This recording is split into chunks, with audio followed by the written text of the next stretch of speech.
Hello and welcome to Real Talk episode 165. I'm here with Tyler and George. Cam is unable to be with us today, unfortunately. We love you, Cam. Shout out, Cam. Got a lot of home stuff going on, and we love you, Cam. That's all I wanted to say with that. We've got quite a good episode for you today. The main bulk of today's episode is going to be captured by our review of Yorgos Lanthimos' new film featuring Emma Stone, Jesse Plemons. That is Bugonia.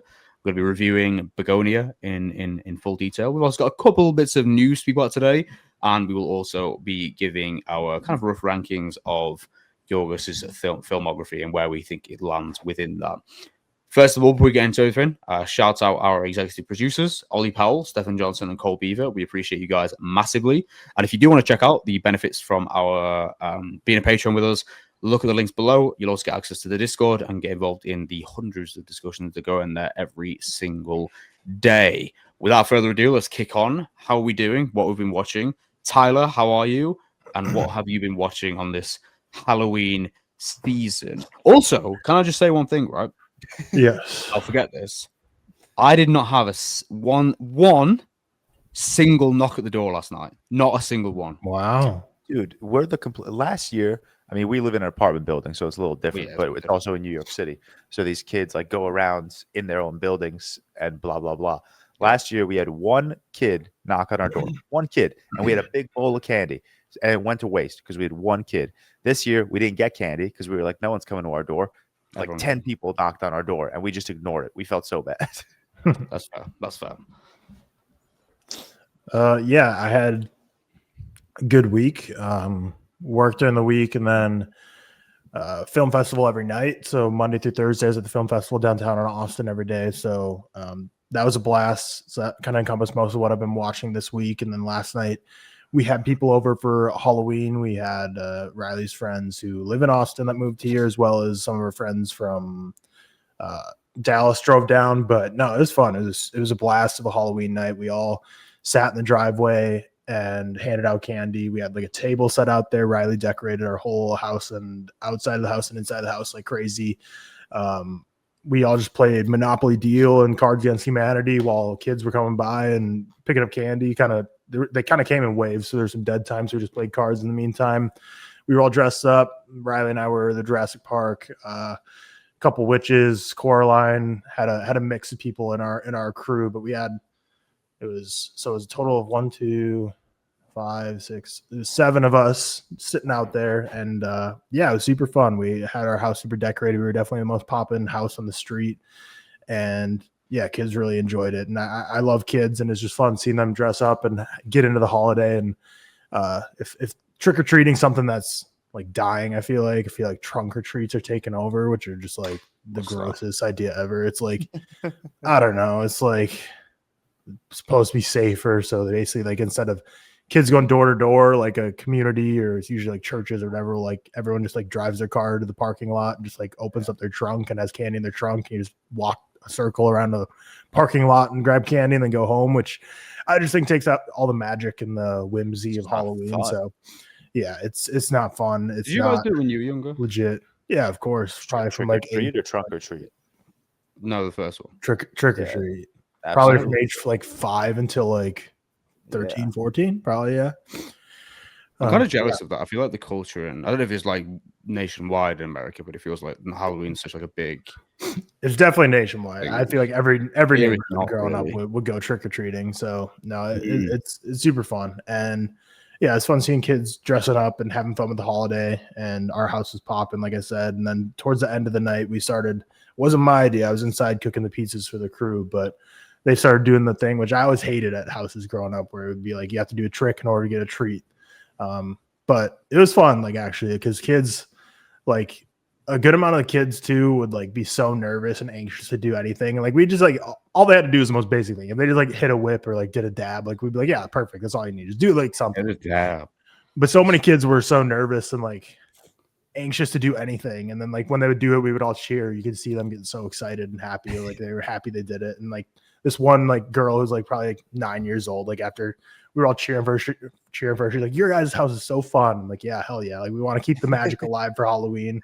And then we had two separate occasions where a kid came by And we're like, oh, we're making people give us a trick in order to do a treat. And then he's like, yeah, I know. That's why I skipped your house. My mom made me come back. So it's like kind of fun that they're like battling social anxiety. But my next door neighbor, like dressed up as Terrifier, like the Santa Claus Terrifier. That's crazy. And was just like hiding behind trees and scaring kids. And the funny thing is it's a mom. Like it's not like a guy. Like I feel like it's more guy code. That's actually terrifying. She's like, I live for that. Like I love scaring kids. Like last year she was Pennywise, and this year she was Terrifier. But it's like she lives for it. It's a very legit costume. Like they all look like she goes hard. Like it looks like the Terrifier looks legitimately just stripped from the movie. But yeah, it was just terrifying kids all night, and even adults. Like everyone was kind of scared. Like you're just like hiding behind trees with their axe and just like creepily staring at people. But yeah, it's fun stuff. So our next door neighbors were terrifying people. We were kind of the party house. But yeah, it was a great time. Yeah, we make kids do tricks, and then especially we usually give a harder, because I feel like also kids like don't dress up as much. Like I feel like some kids just come by in like hoodies and stuff. And it's like, yo, you gotta earn some candy if you're just going around. Like you didn't even put any effort. So but no, it was a great night. Had a blast with that. And then yeah, this tomorrow I'm heading out to New York for a one-day trip. Not George's New York, Buffalo, New York. So very far away from George. I was confused then. Yeah. But I'll be there for a day and then I come back. So quick little trip. My flight is at 5 a.m. So I'll be getting up at like 2:30 and going to the airport. And then I get back on Tuesday morning at like 2 a.m. So it's like a 36-hour total trip, but just the worst flight times ever. That's crazy. Yeah. And then what I've been watching, so pretty much exclusively film festival stuff. Well, actually not exclusively, but everything I saw was in a theater this week. So started on Monday with Is This Thing On, the latest from Bradley Cooper, which I actually don't know when the release date is. I'm going to look. Is This Thing On release date? Says October 10th, which just isn't true. Not true. December 19th is when it comes out, it looks like. But it's the latest directed film from Bradley Cooper. Loved A Star Is Born. Thought Maestro was fine, but this has me like fully back in the camp of Bradley Cooper as a director. Like if I've said anything mean to him in the past, I'm now his like biggest defender. Like get behind me, Bradley Coops, I'll defend you. I love this movie so much. I think about it so much. Can I ask you a question about it, Tyler? Of course you can. Had you heard of the guy, John Bishop, the guy who it's about prior to? No, I've not. So weird to me that, because like he's big in the UK, but he's not like a Ricky Gervais, you know what I mean? Like someone who has that kind of standing. So I was so confused when someone said that it was a film based on him. Like I don't really know the ins and outs as to why they did that. I was just wondering if you kind of heard him before, because it was just so surprising when I learned that, you know, they made a film based on him. Yeah, I guess it's loosely inspired by his life, because the character's name is Alex Novak in it, and I'm looking up at Wikipedia, so I think that's kind of like roughly where they're kind of going with it, but I don't think it's like a direct like biopic of him at all. But I love the movie.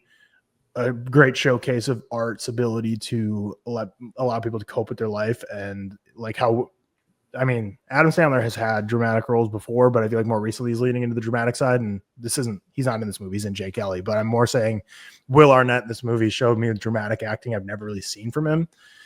Of course, he like plays a stand-up comedian, so he has a lot of jokes and he has a lot of funny moments, but he's very dramatic in this movie, which I just have never seen from Will Arnett. I feel like he's always a goofy character, or he's doing voice acting. So I had a great time, saw a new side of him.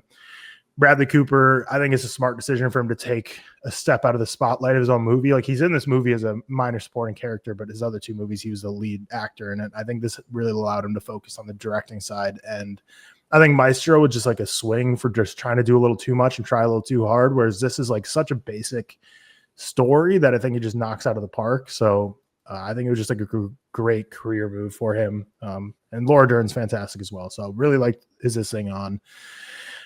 Tuesday had a triple feature. Watched The Carpenter's Son in the morning, which is embargoed for another week, so I can't talk too much about it, but I will say I keep thinking about it more and more. And Noah Jupe, I really like Noah Jupe, and I know he's in Hamnet as well, but really like his performance in this one. So I'll talk more about that when the embargo's over, but very fascinating film. After that, I watched Springsteen Deliver Me From Nowhere. I was a week late to that party there. I didn't care for it, but I didn't expect to. I gave it the same score. I gave it Complete Unknown. Like, it's just like these movies aren't really for me, but I had a movie at 10:30 and I had a movie at 4:15, and like this was just like a perfect show time to like fill that gap. So I'm like, might as well just like see a movie during this at Alamo Draft House, get a lunch, and just watch a movie that's easy to watch. But yeah, these just aren't really movies for me. But I thought Jeremy Allen White was pretty solid. I thought Jeremy Strong was good in this. But yeah, it's fine. It's not as much music as I was expecting. I feel like a Complete Unknown showcased more of actual Bob Dylan music in this one, but it was interesting to focus on the kind of creation of one album here, even though like it was, but then also there's a lot of flashbacks. So it's kind of more life story than not. I thought, George, I know you've seen it. I thought, what's his name? It's too early in the morning. Springsteen cast. Yeah, I thought Stephen Graham's makeup and stuff was Elvis level bad. Yeah, it was. Yeah, Tom Hanks level bad. Elvis level bad. Oh, yeah, I'll give you that. It was a rough one to look at the end. When he aged, and I saw that, I was like, oh my god. Yeah, that was because the thing is with like, I'll defend the movie, but I'm not defending that. Because like Colonel Tom Parker, I guess you could say for Elvis, like some people would know what he looks like, so you want to stay true to it. Whereas like I don't think anyone knows what Springsteen's dad looks like, so I don't think you had to go there and like go full fat suit and like the makeup they gave him. I feel like you could have just had Stephen Graham. Yeah, it could have just been Stephen Graham. People would be like, yeah, Springsteen's dad. Yeah. Like no one knows what this dude looks like. Throw some wrinkles on him and you're good. But yeah, you did not have to throw him in. Like the door opened after that concert, and like you see him sitting in that chair, and I was like, oh. Yeah, I just think it took some of the dramatic weight out of that moment, just because I think Stephen Graham's one of our fantastic. Because then it was like extra hilarious because like he's like, "Come sit on my lap," and like I can't take him seriously saying that while it was looking supposed like to be this. a super emotional moment. Yeah, it was a little. Yeah, I like again. I'll defend the movie. I will not defend that. Yeah. That's exactly. And then finish off the triple feature with Sentimental Value, which we'll talk about the next week because I think it comes out this weekend. So a lot of these film festival movies I'm not going to talk too much about because we're about to talk about them in like a week or so. And then, but I didn't love Sentimental Value as much as I wanted to, which was disappointing. Then I saw Bugonia, which we'll talk about shortly, and then Wednesday I saw Jay Kelly, which was fine. I didn't love. I really liked Jay Kelly. Yeah, some of the moments were just too overly sentimental and cornball for me, and I didn't really get the closure I was looking for at the end, I guess. But it was an interesting, like, introspective movie from George Clooney's perspective. Really like Adam Sandler. Greta Gerwig continues to prove to me that I think she does dry comedy better than anyone in history, and I think I wanted more of her. But she was just small in the role. There's obviously a Noah Baumbach movie, and everything with Laura Dern in the movie I thought was a complete throwaway. I thought that was didn't connect for me.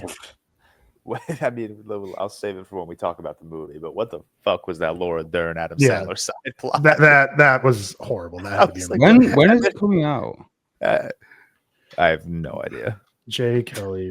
I don't think Netflix movie. It comes out November 14th in the UK. So December 5th on Netflix is when it comes out. Okay, November 14th. Limited. I'll defend Jay Kelly, but what the fuck was that? Yeah, that's easily the weakest part of the film for me. I like Jay Kelly. I gave it a 3-star, but I didn't love it. I love how I don't even think it's like a weak part of the film because it happens so fast. It's more of like why is this here? I think it was just like it's one of those things where they was like, okay, let's throw in something because Adam Sandler's so central to this. Let's just throw in something tied with him as well. When they didn't really need it, like at all. No, it was just like, why is this here? Like, I don't. I really liked it, but that was definitely my 2 minutes. Part, for sure. Yeah, it was crazy. George, did you? And we'll talk about it more when we talk about the movie. But did you enjoy how, like, when you would hear on phone conversations about Adam Sandler's daughter making the finals of a tennis tournament, then when you actually saw what the tennis tournament was, did you get a kick out of that? Did you remember? Jay Kelly. Yeah, because she goes to the he's like my daughter made the finals, and he's just like some like country club, daughter, like father daughter thing. Like, sure, be proud of your daughter, but he was talking about it like she's like at the Wimbledon finals, and he's like talking to her about like how Coco Gauff has to go through like struggles as well with like her mental game. I'm like, bro, what is this? And then the match midway through. Yeah, clearly not important. Which I mean, it was it didn't look important to me, so I don't blame him for leaving. I'm kidding. Obviously, you want to do that for your daughter.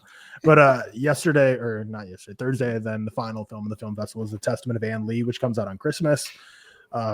Lots of walkouts in this movie. Lots of walkouts. I'll talk about the exact moment that most people walked out when the movie comes out, but people were filtering out throughout most of the movie. But there was like one moment specifically that literally happens, and like all at once, like 10 people stand up and leave.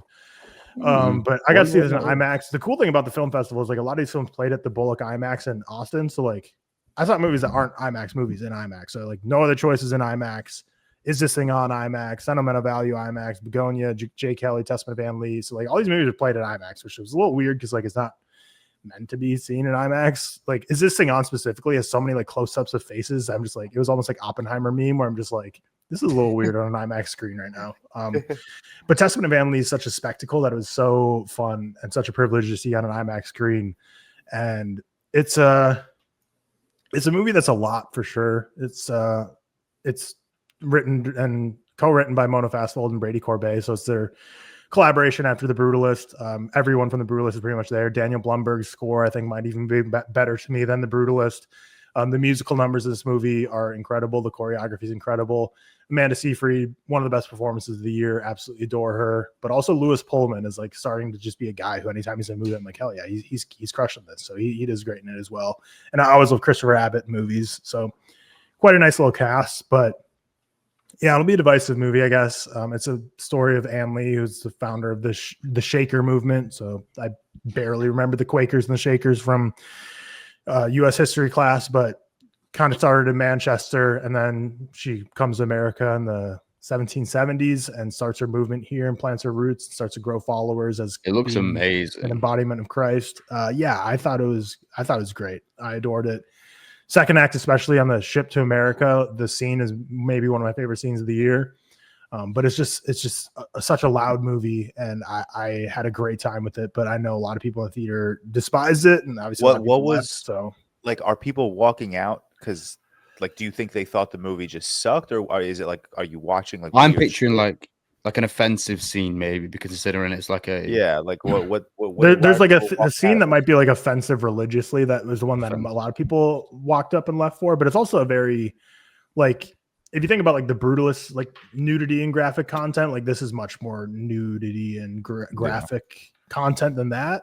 So maybe that's the reason, but I don't know. I tweeted it. I was like, if you walk out of a movie, it's just like the behavior of a child.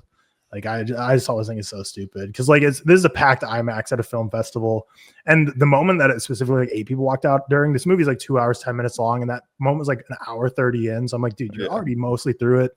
I feel like the only point people do it is like they love the rush of like people looking at them and being like, oh, look at them, they're leaving. Like I think they just think they're so self-important. Like, look at me, I'm so fed up with this movie that I have to, because this is like it's similar to like the Lincoln Square IMAX where like there's room to shuffle by someone, but still you kind of have to like move your legs a little bit. So it's like, oh, they're just gonna make 50 people have to like be completely disrupted while they walk out of this movie. So it's just really annoying. But no, film festival was great. Had a great time. Met so many great people there. So shout out to everyone who came up to me and said hi.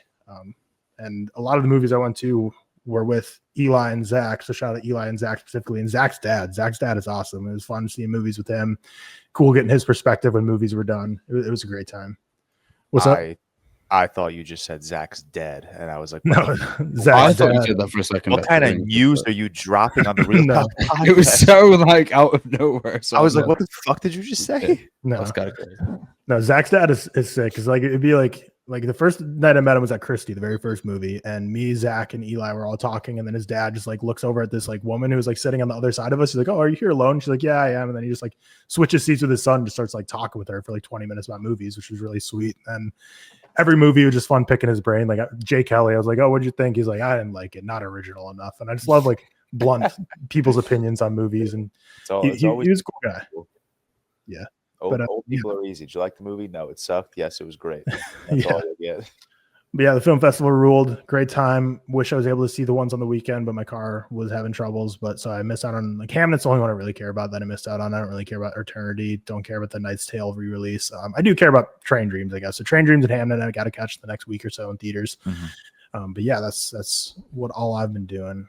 How was your Christmas or Halloween, George? I say Christmas because I was at TV. I'm watching the World Series, and there's so many Christmas ads these days. I'm like, man, it's early. But I guess like now they see my calendar in the bottom corner of my screen say 11, like it's November. I'm like, holy shit! Like people are already throwing up Christmas music. It's fucking crazy. Already Christmas commercials I'm seeing on TV. It's insane.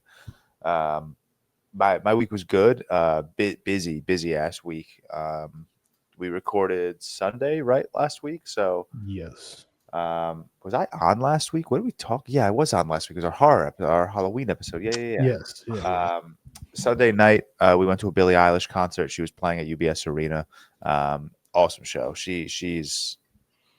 I mean, I don't use this. I mean, I do use it loosely, but I truly mean it with Billie Eilish. She's a fucking genius, man. She is so unbelievably talented.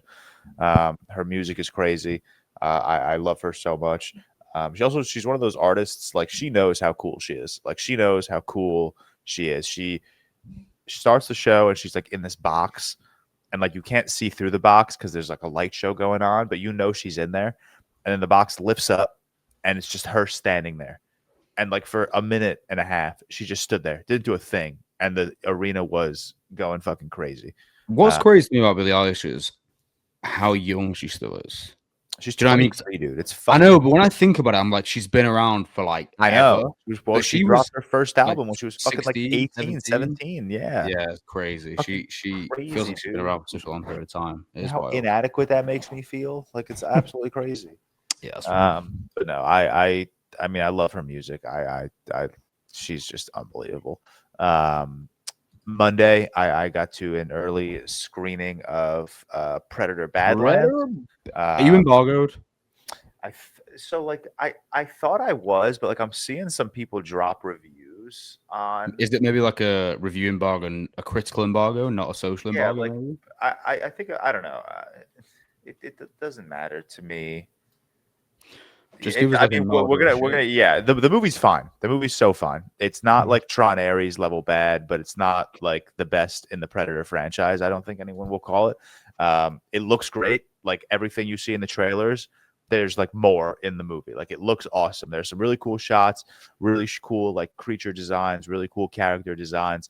I love this Predator. I love this like story of this Predator and how he ends up on this like planet trying to survive. Elle Fanning's character is a little kind of like a nothing. Like I don't buy into like her relationship with her sister or her relationship with the Predator. There's like a storyline with this giant monster that I thought was like pretty cool. But the whole movie I think was just like how do I describe it? It's easy. Like I think any of us could have like written this Predator movie. Like it's just like there's nothing like insanely cool about it. There's nothing nuanced about it. There's nothing like that's gonna blow you away. Like it's a very basic story, which like not a bad thing. Like but Prey. Like Prey, just very predictable, very basic.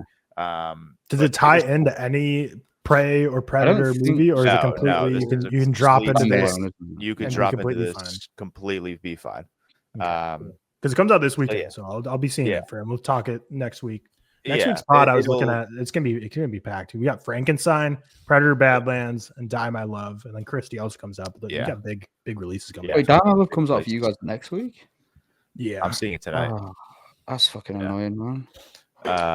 But yeah, I'm seeing Predator again, and like right now, I'm probably hovering between a 2.5 and a 3. I feel like on rewatch, I'll just pop that 3-star in and move on. Like good movie, had a good time with it. Are you intending to rewatch it? Yeah. I already have tickets to see it again because Rob wants to see it. So I'm going with Rob and 2 of our other friends. Fake friend. You've met him. We can't lose the bit now. I can't quit the bit. Crazy. That was so funny. Your reaction. Yeah. You saw it in person. Your AI friend who we've met now multiple times. After Predator, I came home and I watched Election, that old 1999 Reese Witherspoon movie, because my friend Hannah was the main character from the movie for Halloween last night. So I was like, all right, let me watch. I thought you meant she was I the thought main you were about to character. drop lore You that she was paused. in that movie. I You was really like, paused no. when you said that. That's crazy. I'm like, is Hannah have this whole life that we have no clue? Yeah, Is she like how a old is big she? actress? No, she Shit. was Tracy Flick for Halloween last night. So I was like, all right, let me watch the movie. So I'm updated on Tracy Flick lore. Cute movie, really cute little high school like drama, very interesting. But good movie. Tuesday, I got to an early screening of Nirvana, the band, the show, the movie. What is this? I was looking at this last night Dude. because you logged it. What is it? I didn't know. I didn't know what it was either. So in 2007, I'm going to give you the lore because I looked this up. I was so unprepared for this movie. In 2007, Matt Johnson and his friend Jay McCarroll, they made a web show, like a TV show that was just on the internet, short episodes about these two dudes who just want to play live music at this bar in Toronto. That show, and it's a comedy. It's about how they get to the show, blah, blah, blah. So it's not a documentary. No. Okay. In Because they played themselves, so I was confused and looked at the cast. Yeah, they're not playing themselves. They just have like the same names as them. Oh, okay. I thought. Okay, Yeah. Okay, so that show ran from 2007 to 2009. 2 seasons, very quick. In 2017, they came back and they made a actual TV show. 2 seasons, 2017 to 2019. Same exact storyline. It was just a reboot of the original web series. Mm-hmm. Now, this year, Nirvana, the band, the show, the movie came out, and it is a reboot of the reboot. So it's like a reboot of both of the shows, but it's like a reimagining. So it's like a different kind of like, different gags, different stories. There's time travel in this one. It's very interesting. Have you seen the average rating for this thing as well? Like, yeah, it's really hot. Dude, the movie was great. I haven't laughed that hard in a movie. It's a 4.4. Yeah, I have not laughed that hard in a movie in a seriously long time. Like Wow. I'm considering bumping my rating up to a 4.5. I had such a fucking blast with this thing. It's also a spoof of like Back to the Future, so it's like really funny. Like they're trying to play this show and they end up time traveling back to 2008, and it's fucking sick, man. It's so funny. The two of them have awesome back and forth. Interesting. There are some really funny gags, really funny bits. Matt Johnson is just so funny. He's the guy that directed Blackberry. He also, yeah. I've seen one of his. I haven't seen Blackberry, but I've seen his other film. Yeah. He did. One of them. So yeah, I will really, never be watching this, so it's fine. No, you have to watch it. No, I will never be watching this, George. Why? The theatrical release is Oh. just the US and Canada, and that's February the 13th. You're cooked. Bro, this isn't coming out until 2037 here. Yeah, you're not seeing that until 2022, 2027. 2022. Time. Reversing in time to see I'm this so shit. cooked. But yeah, it really, really like I was so surprised, man. I was so surprised by how fucking good it is. Those were like kind of the 3 events. Thursday night, I went out. There was this like this movie podcast based in New York, hosted like this. They rented out a bar, and they hosted like a bunch of like movie people for a Halloween party Thursday night. So really fun. I went with what? Do we know the podcast? No, I have, dude. Being at this party made me realize how much bigger the New York movie scene is than I thought it was, because I didn't know anyone at this place. I knew Sophie. I knew Sophie's friend Jen, who you guys met at the wedding. I knew Hannah. I knew Bryce. I knew Liam. I obviously met a bunch of people. Like a lot of people came up to me and like said they love the podcast, said they love my content. So I got to talking to a lot of people, and I introduced myself to a lot of people. So it was a lot of fun. Really long night, man. This party didn't start till 9. I got there at 9:30. Didn't leave till like 1:30. I'm too old for this, man. I'm way too old for this culture, bro. Like Thursday night. And then I didn't get home and in bed until like 2 o'clock maybe. Then I woke up at like 7:30 for work because I had to be in the office. And then I had to do it again on Friday. So I'm running on no sleep right now. Okay. I actually don't know how you're doing this, because you're old. I'm old, man. We're all old. I can't. George like 32. George like 37 now. Don't do that. Don't do that. Don't do that. Don't do that. You know, Tyler, you want to hear some funny shit? Simon, who's Tyler and I's TikTok rep, he was in New York like 3 weeks ago. So I saw him. I went to see him. And we were talking, and I forgot how age came up. I think I asked him, like, what are you, like 24, 25? Because he's young. He might be 26. But he looks me dead in the eyes and goes, "What are you, 32, 33?" And I was like, "Dude, don't do that." Is People he do that younger to than me. us? It's not fun. Yeah, he's much young. He's like 25 or 26. Well, he has that look where it could be anything from 24 to like 34. Yeah. He does have a baby face, but like, But like he you could does have easily that see him look. being older. Yeah. But yeah, I'm so washed up. And then last night we went to Sophie's. She hosted a Halloween party. So same story. We got there at like 9:30. Didn't leave until like maybe 12:45. We Ubered back home, and it's like a 35-minute drive. So we didn't end up getting home until like I know that Uber was expensive. one. No, it's not that. It was late. It was Really? like 1:30. It was like $50. Like, I mean, Okay. I obviously thought it was like expensive, crazy. but But No, I for thought it was like crazy. 35 minutes though, that's pretty not the No. worst. yeah, but like also That's not you're bad. going we have to go over bridges. Like it's a annoying drive. Do you guys have it? I sent this in the group chat, but do you have Waymos in New York? Waymos. I don't even What's know a what that is. Waymo? Probably not. They are taking over Austin. Maybe they started here. Is it like a new, Is like a it lift or an Uber Uber, type like a app? new sort? Waymo one? founded. If it's Austin, that would make sense. It's a Google self-driving car, so I guess it's probably. They California. scare me. I've seen But them. they legitimately, there's more of those in Austin now than like Ubers and Lyfts. Like when I was driving from one theater to another for between Bugonia and a film fest, so many Waymos, and it scares me so much because Would you not feel weird going in one of them? I don't know if I'm ready yet to go in them, but even just driving around with them, because like I was at like a stop sign where like everyone stops 4 ways, and like 2 of the ways were Waymos. So, like, yeah, no, you wait for you like each take your turns. I'm How like, does that work? I don't understand. it's wild, but no, I'm not even kidding. They're everywhere in Austin now, and there's so many self-driving cars everywhere. I'm like, this is spooky. that is alien, isn't it? It's fucking like Yeah, I know because I know that they're in LA. Like the self-driving Ubers are in LA quite a lot. I see a lot of people doing that. Yeah. I don't get it. Like, you know, if you're on like the highway in that, I don't understand. That No. will terrify me. I don't get it. They're going to take over, man, because like basically the option in like Austin is like you could take a $20 Uber to get across town or a $4 Waymo. It's like, okay, you're gonna. I'm taking the $20 Uber right now. Yeah, Fuck now, it. I'm still taking the $20. Yeah, I agree, but yeah, that's fun. The parties were good. Yeah, Thursday night was really fun. Like I said, I met a lot of like cool movie people from around the city. Very fun. The space was fun. They had it like decorated, obviously, for Halloween. Everyone was in like fun, cool costumes. That was the night I wore the Spider-Verse costume. The worst costume to wear in a crowded bar, bro. I was dripping in that fucking tight ass shirt.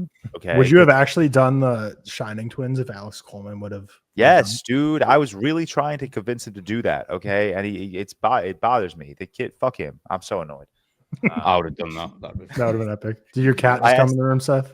Yeah. Did you notice my door like opening on? Yeah, I saw your door creaking. I didn't see. Yeah. As we're talking about The Shining. I know.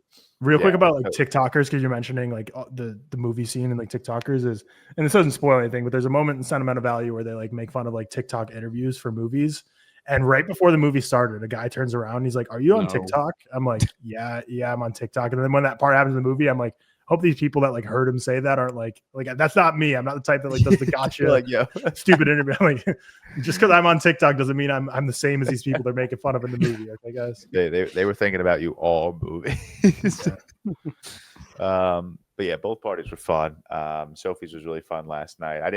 Dude, it was crazy because like Thursday night I drank. I didn't drink a lot, but they were like pouring like heavy drinks. And I was also drinking like whiskey gingers. So like terrible decision to just drink ginger ale all night and a lot of sugar, and just woke up with a massive headache. Sophie's where how you doing it. It's impressive, George. Dude, I don't. That's the thing. I don't do it. I don't do this. This is not my lifestyle. I know, but I do it. And every time I don't go seem out, that bad right now. No, when I go out, every time I go out, which isn't often, and especially like when I go out and drink heavily, like I've done the last 2 nights, I get like the next day I wake up and I'm like, okay, this is why I don't do this. Like I woke up with such a fucking headache this morning. I didn't get out of bed until like 7:50. And then I was like rushing because we started recording at 8. I was like, this sucks, man. Like this absolutely blows. I'm quite impressed. Like, I fucking chugged water. I'm not a hangover person. Like I'm not hungover. I'm not gonna throw up. I'll never do that unless I'm like really drunk. I just feel like I got hit by like a bus. Like my body's just destroyed. Do you drink that thing, George, that Cam bought in when we were in New York? That It's like the hydration drink. It's like it's like rocket fuel. Like No. Pedialyte. That was it. Oh no, definitely That not. shit was fucking weird, man. Like I had that like when we were flying on the day because I was fucking hungover. I drank it. I was like, that is like drinking fucking acid. That was horrible. I'm curing myself with water exclusively. Nice. I didn't even drink a lot at Sophie's yesterday. I think I had like a drink and a half. I got like high noons. I had one and like a couple of sips of a second. Just because I was like, I can't do this 2 nights in a row. But Sophie's was a ton of fun. Same thing. A lot of people wearing costumes. Really fun get together in Brooklyn. It's not like what?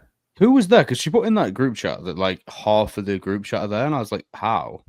Well, from your FilmTok chat, it was me, Alex, and K Meeks. Kevin was there as well. I didn't realize that. Yeah. Owen didn't come. He went to another party. K Meeks was there with his girlfriend. Victoria was there. Hannah and her boyfriend were there. Liam was there. I don't know. I keep name dropping Liam. I don't know if you guys know Liam. No, Liam Crowder. I follow him on Twitter. Mm-hmm. Yeah, he's the really tall guy. Tall Liam. Yeah, tall Liam. Yeah. And then a couple of like our other movie friends were there. A couple of Sophie's roommates' friends were there. So it was like a nice little like group of people. Nice little like calm get together. It's like it sucks because like my weekend's not over. Tonight is the Die My Love premiere. I'm not drinking, so like I'll be fine. Tomorrow is Marathon Monday in the city, so I'm gonna get to my sister's at like 9:30 and start drinking mimosas immediately. But tomorrow is on Monday or Sunday? I don't Sunday. Marathon Sunday. Okay. Yeah, marathon's on Sunday. I'm working Monday, so I'm getting no sleep. Tuesday, Veterans Day, no work. I'm sleeping all of Tuesday. The entirety of Tuesday, I'm not getting out of bed. Nice. Okay, and I'm very excited. But yeah, that was my week. Fun, busy week. Outside of the early screenings I mentioned, I haven't been watching a chunk. I watched Fantastic Mr. Fox, which we'll talk about for our patron. Dude, I watched this movie called Son of the White Mare. Okay. It was the video I sent you guys of me like looking at the screen, just completely. I don't know. I was lost. I was gone. But it was like this really, really cool animated film. Like it was almost like psychedelic. It was like an LSD trip. And I did this to myself because I took an edible and I immediately Googled like psychedelic-esque movies. And like this was on every single list. It was called Son of the White Mare. It's this animated movie, Hungarian animated movie from 1981. It's about this horse goddess who she gives birth to this dude who grows up to be really strong, and he goes to like this underworld and he has to save 3 princesses who are each being like held captive by a dragon. Really, like, dude, please, you guys got to watch this movie because some of like the like animation and the visuals, I was tweaking, dude. Someone with epilepsy would have a really tough time getting through this movie. Okay, it was absolutely insane. But good movie, really weird movie. I watched this short film called Swimmer from Lynn Ramsey's film. Lynn Ramsey's film. Yeah, it's good film. Really I've only ever seen You Were Never Really Here. You should watch her filmography. You would. I know. I wanted to. I wanted to watch. We need to talk about Kevin at least before the movie tonight. But I didn't have time, so I figured I would just watch one of her short films, just to at least get one more under my belt. I loved Swimmer, man. I saw it twice. It was such a crazy little short film, like a journey. Like this dude is like swimming through a lake and like a river, and like around him like things are going on, and it's really fucking cool. And then I watched another short film called The Old Man and the Sea. Just like a really, really cool animated work. It's like one of those animation styles where it just feels like thousands of paintings were just kind of reeling over and over again. Like that's how it was really fucking beautiful. But yeah, that's my week. Yeah, that's my week. I'm exhausted, but it's been a lot of fun. My Spider-Verse costume was a big hit. My people at the Thursday night, I get it's crazy because like so many people said they've never seen Spider-Verse. Like that's the kind of like group of people that were there Thursday night. Like, you know, don't watch any slop, right? So I was wearing like the green jacket, and people are like, "Why don't you just take the jacket off?" And I'm like, "It's a part of the costume, man. Like I can't take it off." I ended up taking it off because I was overheating, but that was funny. And then my Marty Supreme sweatshirt was a big hit last night. Got that. I was gonna like lie to everyone and tell them that like A24 sent me like this exclusive Marty Supreme sweatshirt when in reality it came from like some really janky ass Chinese website. And I ordered this thing like a month ago, and it came in the morning of Halloween. It came in yesterday morning. And I was tracking. I spent all month tracking this shit, and I was like, "It's getting closer." And I checked the tracking information the day before Halloween, and I saw that it was in New Jersey, and I was like, "Oh, it's so close! Like, please get here by Halloween." Because my backup costume for yesterday was the Drifter costume from Batman. Like, you know, in the beginning of the Batman, where he's just wearing a sweatshirt and a bomber jacket. Yeah. I saw loads of people doing that. Yeah, and like cargo pants. Like that was my backup costume, but. Thankfully, the Marty sweatshirt came in, and you know I ran with that. But yeah, that was my week. Busy week, man. Next week's a little busy too, which all good things, but busy. Nice. My week didn't really do much. I saw Back to the Future in 4DX, and I'll text you guys about that. It's kind of weird, man, because I think it's like it was my first 4D experience. I liked it for about like 30-40 minutes. Then I'm like. It's just kind of like the same shit again. Do you know what I mean? You got to watch. Listen, I love Back to the Future, but I agree with what you're about to say. Yeah, it's like, just not a 4DX. Like an Avatar: The Way of Water or some shit. Yeah, like I saw Furiosa in 4DX, and that shit was electric. Because he's like, okay, Back to the Future. Like, all it did is when they're flying the car, or when they're in the first one when they're driving the car, it just you just get shaken about, and then some air will like spray on you and a tiny bit of water. It's like it was fine, but when we get to a little bit in, I'm like, yo, can I just watch the film now? I'm kind of like fucking bored of this shit. I'm over. Film was cool though, Back to the Future. I don't know if you've heard of it. It's good. # good film. I'm seeing Hunger Games next Friday on stage for that's it. Like it's the first time they brought Hunger Games to the stage.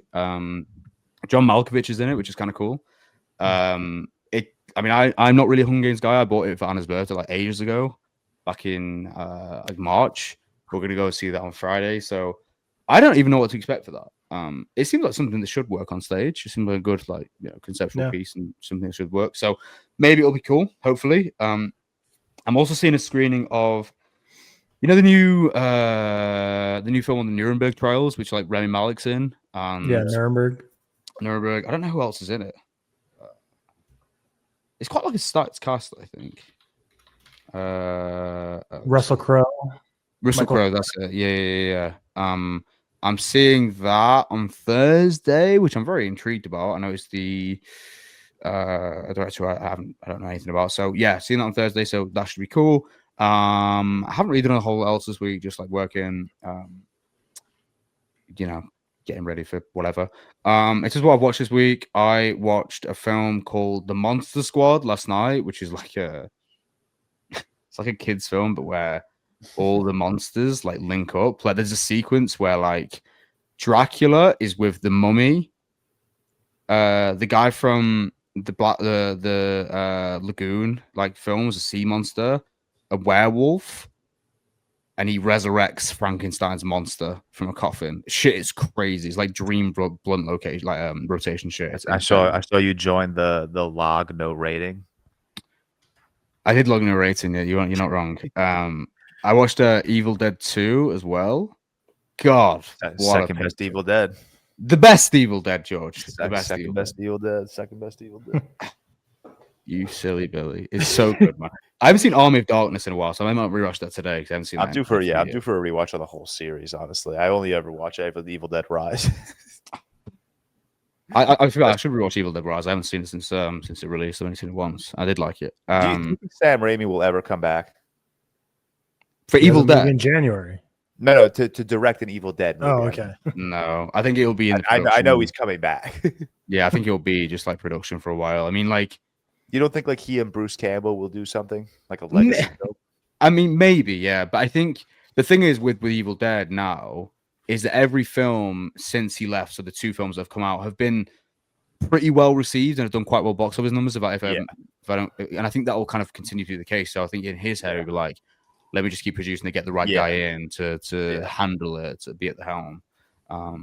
Because like we said before, I think it's the consistent horror franchise, or one of the most consistent franchises in general ever, and I think that will just continue. Because is the same guy directing the next one, Lee Cronin? Is he directing it again, or is it someone else? No. What's it called again? Evil Dead. What is it called? It's just finished wrapping. I just saw this news. Evil Dead Burn. Evil Dead Burn. Evil Dead Burn. Directed by Sebastian Vanecek.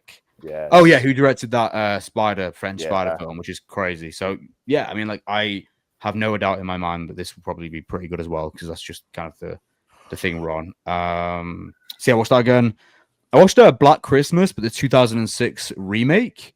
George, I know you've watched it.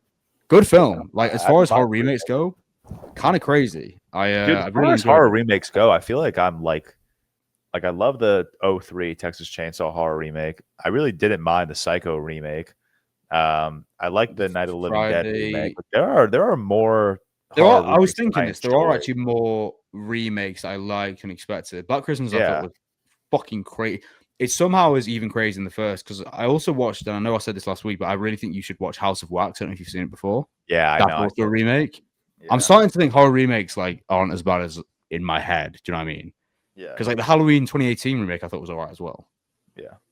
Or Halloween fucking Rob Zombies. Well, those are the greatest ever. Well, not the first one. Yeah, true. The second one. Yeah, but I think the first one was like fine. I watched New Nightmare, which is like Wes Craven's Nightmare on Elm Street. Really liked that. I also watched the remake of Fright Night with Colin Farrell. That's been on my watch list forever. Same. I didn't really. It was fine. Like it's they really didn't much for me. And I watched Back to the Future 2, which I actually think is my favorite of the 3. Back to the Future 2. Yeah, you're silly, man. That's not that crazy. I don't think that's that crazy. Like they're not that far apart in ratings. It's not like crazy. Yeah, you're silly, man. They're rated the same. I haven't watched. To be fair, I haven't watched 3. Isn't 3 where it's like they go to like the Wild West and shit? Yeah, they go to the Wild West. Yes. So maybe I should watch that. But that's kind of it for me this week. Let's move on. I know we did it for the Super Bowl, but it's Game 7 of the World Series tonight, and when we come out, the winner will be crowned. So who are we congratulating? The Dodgers or the Blue Jays? I'm gonna go. I'm a big Blue Jays guy. I think Shohei legacy game.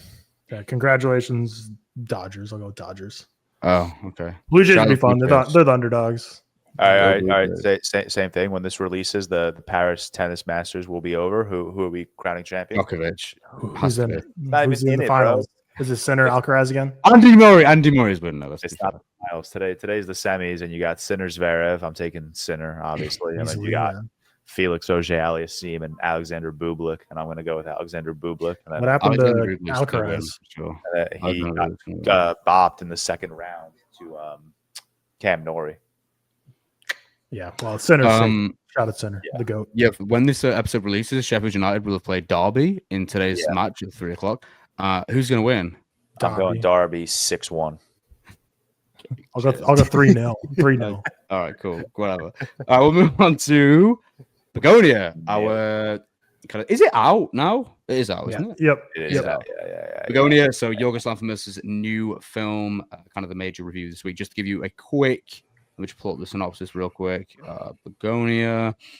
So, 2 conspiracy-obsessed young men kidnap the high-powered CEO of a major company, convinced that she is an alien intent on destroying planet Earth. Like I said, directed by Yorgos Lanthimos, starring Emma Stone, Jess Plemons, and Aidan Delbis.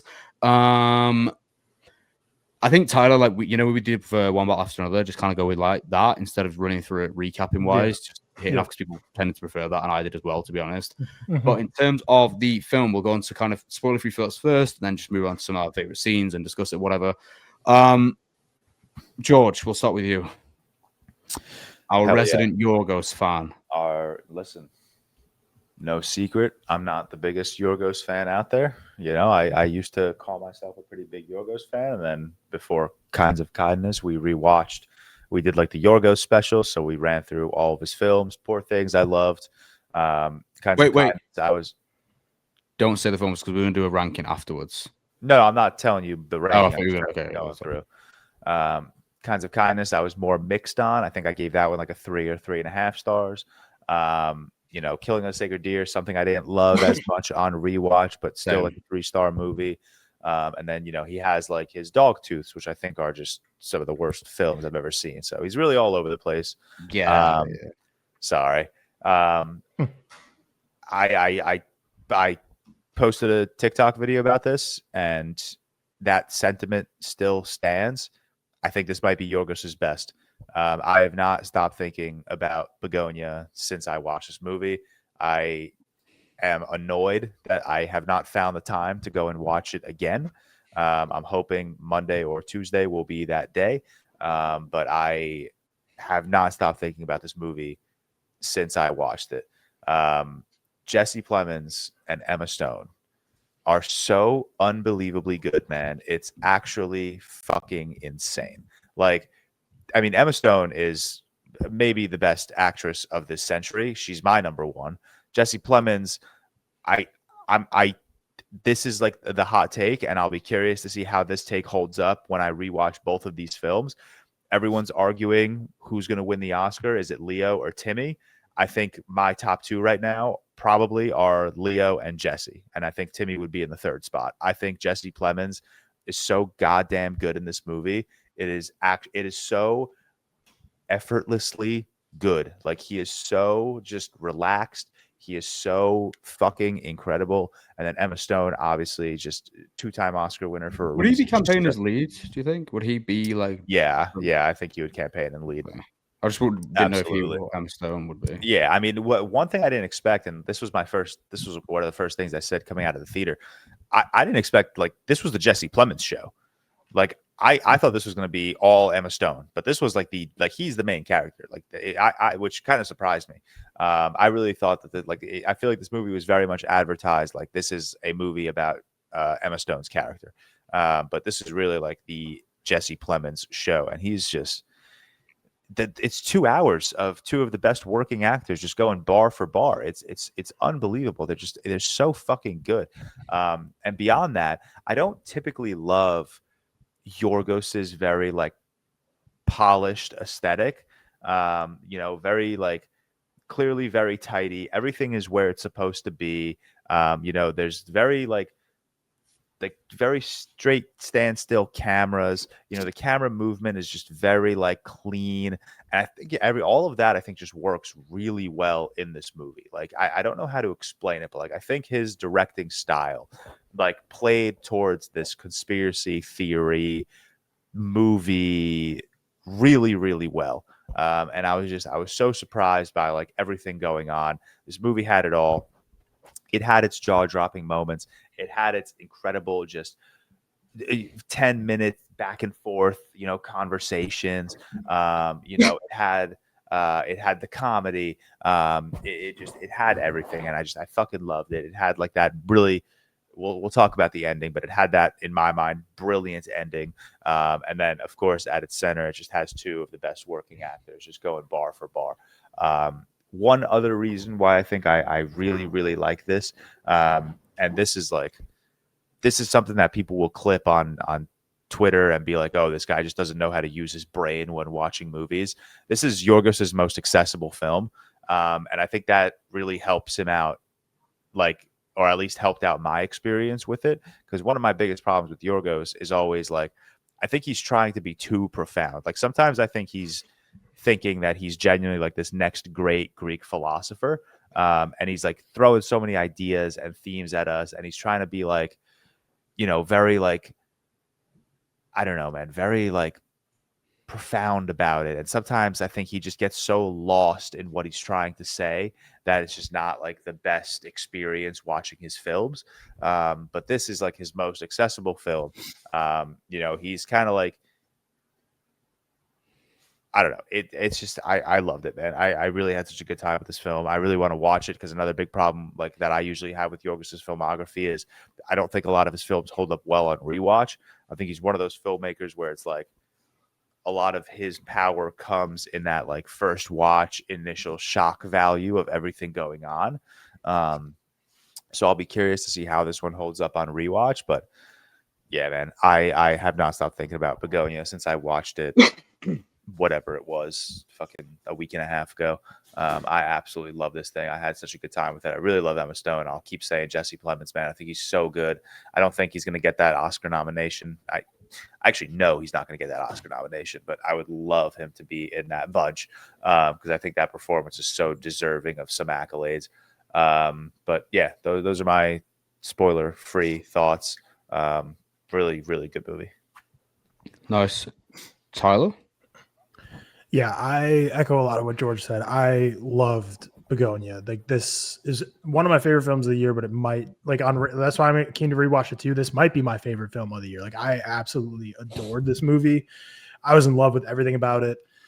I agree with George. This was much more of a Jesse Plemons showcase than an Emma Stone showcase than I was expecting, even though Emma Stone still shines. She's like, they're co-leads for sure, but like it's more Jesse Plemons, I'd say, even though both of them are incredible. It's really a battle of wits and dialogue and going toe-to-toe and head-to-head between these two, just fantastic actors. And every scene with them together was so compelling, and you never really knew which direction it was going to go. Just such a mind battle between the two, and you like what was true, what was not. It just brilliantly keeps you on the edge of your seat the entire movie. But beyond that, I thought Aiden Delbus was great as well as Jesse Plemons' cousin in the movie. I think all three of them just created such the perfect little trio of an ensemble, because this movie is a lot more restrained in terms of its scope than I feel like most Yorgos movies. Like, I feel like a lot of this takes place just in like one house, and it's a much smaller setting for the majority of the film, and it's much more contained to just three characters and a lot of dialogue. And I feel like when you're expecting things like Poor Things, which just has wild production design and costuming from start to finish and all these different kinds of settings and backdrops. And then The Favorite is like a super high fashion costumed period piece. And then, you know, The Lobster and Killing a Sacred Deer are, you know, kind of all throughout the city, and The Lobster is all throughout the little reserve that they're on. So it's like a lot of them have much bigger scopes than this. And this is much more restrained in terms of the setting. And I think it works well with how Yorgos plays with space within this house and within this small town or city, I guess, technically. But alone for the acting performances, it's worth the price of admission just from the performances. Like, that alone is going to buy me like 4 stars here. But I thought the cinematography was so great. I thought the score was exceptional, haunting. Jerkson Fendrix, he's on 3 movies now, Poor Things, Kinds of Kindness, and Bugonia. All 3 I love the score. Yeah, are distinctly different films. So he's a very diverse composer. I mean, all 3 of the films have been Yorgos films, but when you think of like Kinds of Kindness was much more like upbeat, energetic score. Poor Things, much more trying to be of the period, even though like because that movie is like futuristic, but also like it's just like a completely different world. Whereas this is like, and my theater speaker was so damn loud. Like, there's multiple moments in this movie I was jump scared purely from the score, because they'll just go from silent to the most piercing, loud score you'll hear all year. So I thought it was fantastic at setting this eerie tone, and the way the score just went from silent to just in your face was just perfect for the film of going from a slow simmer to just completely boiling over. But yeah, man, I just love this. I think this movie is very timely. It's a remake of the 2003 Save the Green Planet. I was going to ask, have any of us seen that? Just for reference? I have not. Okay, I do kind of want to watch it just to see the differences. I definitely do. I definitely do want to watch it as well. But yeah, I think anytime you either bring a non-English language film into the English language, or even just remake a classic English American film, and you're just like making it again 30 years later or whatever, like you guys were just talking about horror remakes, but I feel like anytime you're remaking something or readapting something, you have to do it with intent and purpose. And I think this absolutely does. It's a very timely movie. There's like 2 big moments we're going to talk about in the spoiler section that like I was expecting the whole time. Like, I knew it was coming and I was waiting for it. And almost part of me when it was happening during the movie, I was like, didn't know if Yorgos was going to actually go for it. And then when he actually does, I'm like, hell yeah. I just wanted to stand up and clap. But yeah, I was blown away by this. I think this movie has so much to say, while also being such an actor showcase, while just also delivering such a brilliant score. Looks gorgeous. and Emma Stone, Jesse Plemons. Like I just can't give them enough flowers here. So I absolutely love Bugonia. I liked it more than every film I saw at the film festival. It's right now, up there in my top of the year. But when this comes out on rewatch, or whenever I get to rewatch it, maybe I'll go out to the theater again. Who knows? I don't know. This could end up being my favorite film of the year. I Is really it in your top? I really loved it. 3, 5? Yeah, right now it's behind, I think, just Sinners and One Battle. But I don't know. I think everything is going to have a major shuffling here soon, just because with the film festival, seeing so many films I love, plus like this coming out and just the end of the year, I think there's a lot of films I need to reassess and rewatch and figure out where they'll sit. But right now it's behind Sinners and One Battle. But I don't know. I can't stop thinking of this movie. Loved it so much. I think it accomplishes exactly what it sets out to do in such a fantastic way. And man, Plemons' performance is just something else in this movie. Man. So fucking good. Yeah, George, out of interest, where is it ranked for you? In the year, yeah. In the year? Not out of every film you've watched ever. It's absolutely in the top 10. Where is it for me, actually? I need to look at it. I think it's 8 for me, or 7. 8 or 7. Yeah. 8. Oh. Snap a doodle do. But like my like 8 through 12 are really close. Like I want to rewatch a couple of these films. Same. Yeah, I mean, I echo like most of what you guys were saying. I think that, like George said, it is kind of his most accessible, but also, like Tyler said, it's kind of his most localized as well. Like it's very not small in scope because it's still like a well, I think it's high concept, which I think is the main thing, and it's very much high concept compared to the rest of his films. Like it's so much different than a Kinds of Kindness or a Poor Thing. It's something that's just, as we saw with the trailers, and I think this kind of goes on to what Tyler was kind of referring to, what we're going to talk about. It's a very marketable film. And I assume, Tyler, what you're going to be talking about in terms of one of the big moments is kind of what everyone was speaking about coming out of the trailer and what everyone was predicting and where it would go and kind of where that would end up. I think it's a very marketable, high concept film that feels kind of uniquely him, but it is small in scope and localized. And it's like Tyler said, the way that he uses like space in the house, when you've got kind of these actors going back and forth, and exactly like you said, not just Emma Stone and Jesse Plemons, also Aidan Delbis. So I think, was it his acting debut? I think, yeah, I believe so. Which is fucking crazy film to get involved in itself. Like being, I think, standing alongside Emma Stone and Jesse Plemons in your acting debut and not feeling out of place is a fucking massive, commendable thing in itself. That's crazy. And I do think, like I said, like you guys said, they were tremendous. And Emma Stone, I've said it time and time again, I think every film she kind of just seems to be getting better. And I think regardless of whether you like Yorgos as a director or not, the collaboration between them is clearly excelling in her in some way. Like I think all the projects are interesting, whether I love them or not. And also I think he is one of those directors that we speak about who gets the absolute most out of their actors. And we're seeing that from Plemons and Emma Stone in this and Kinds of Kindness as well. Yeah, I mean, as a dark satire goes, I think it's great. I think it's really, I think it's not only Yorgos' most accessible, but also funniest film. There are moments in this where I was literally like really, really laughing, but it's also kind of like deeply sad as well in a way of showing like, corporate pain and what is passed down in terms of like the opposing classes. And we kind of have a battle between that and how people can be radicalized into believing certain thoughts when they are kind of tormented by grief, like we see in Jesse Plemons' character when, the higher ups, so to speak, have kind of doomed him or his family. And I think it's a really, really interesting way that Yorgos kind of manages to tackle grief, which is something he's done in quite a few of his films, but this one I think hit me the hardest. And I think one of the main reasons for that is Jesse Plemons and how good he is and how central his performance is. Like George was saying, he is kind of the central guy in terms of his pain and how it's put across and how he kind of opposes Emma Stone's character and how far he will go to believe in his own kind of worldview that's been passed down upon him. I think a lot of people commented, like in my review, like Tyler said, it's a remake, but a lot of people, I said it was unique in Yorgos. A lot of people were like, yeah, but it's a remake. And I'm like, a remake can still feel unique in style. I don't like, it feels very Yorgos. I don't really understand the concept of that, but the score I loved. A lot of people actually, when I watched the film at the festival, a lot of people didn't like the score, which surprised me and felt it was too kind of in your face. Kind of similar to, remember when All Quiet on the Western Front came out and that score was kind of a similar conversation with that, how it was very like there.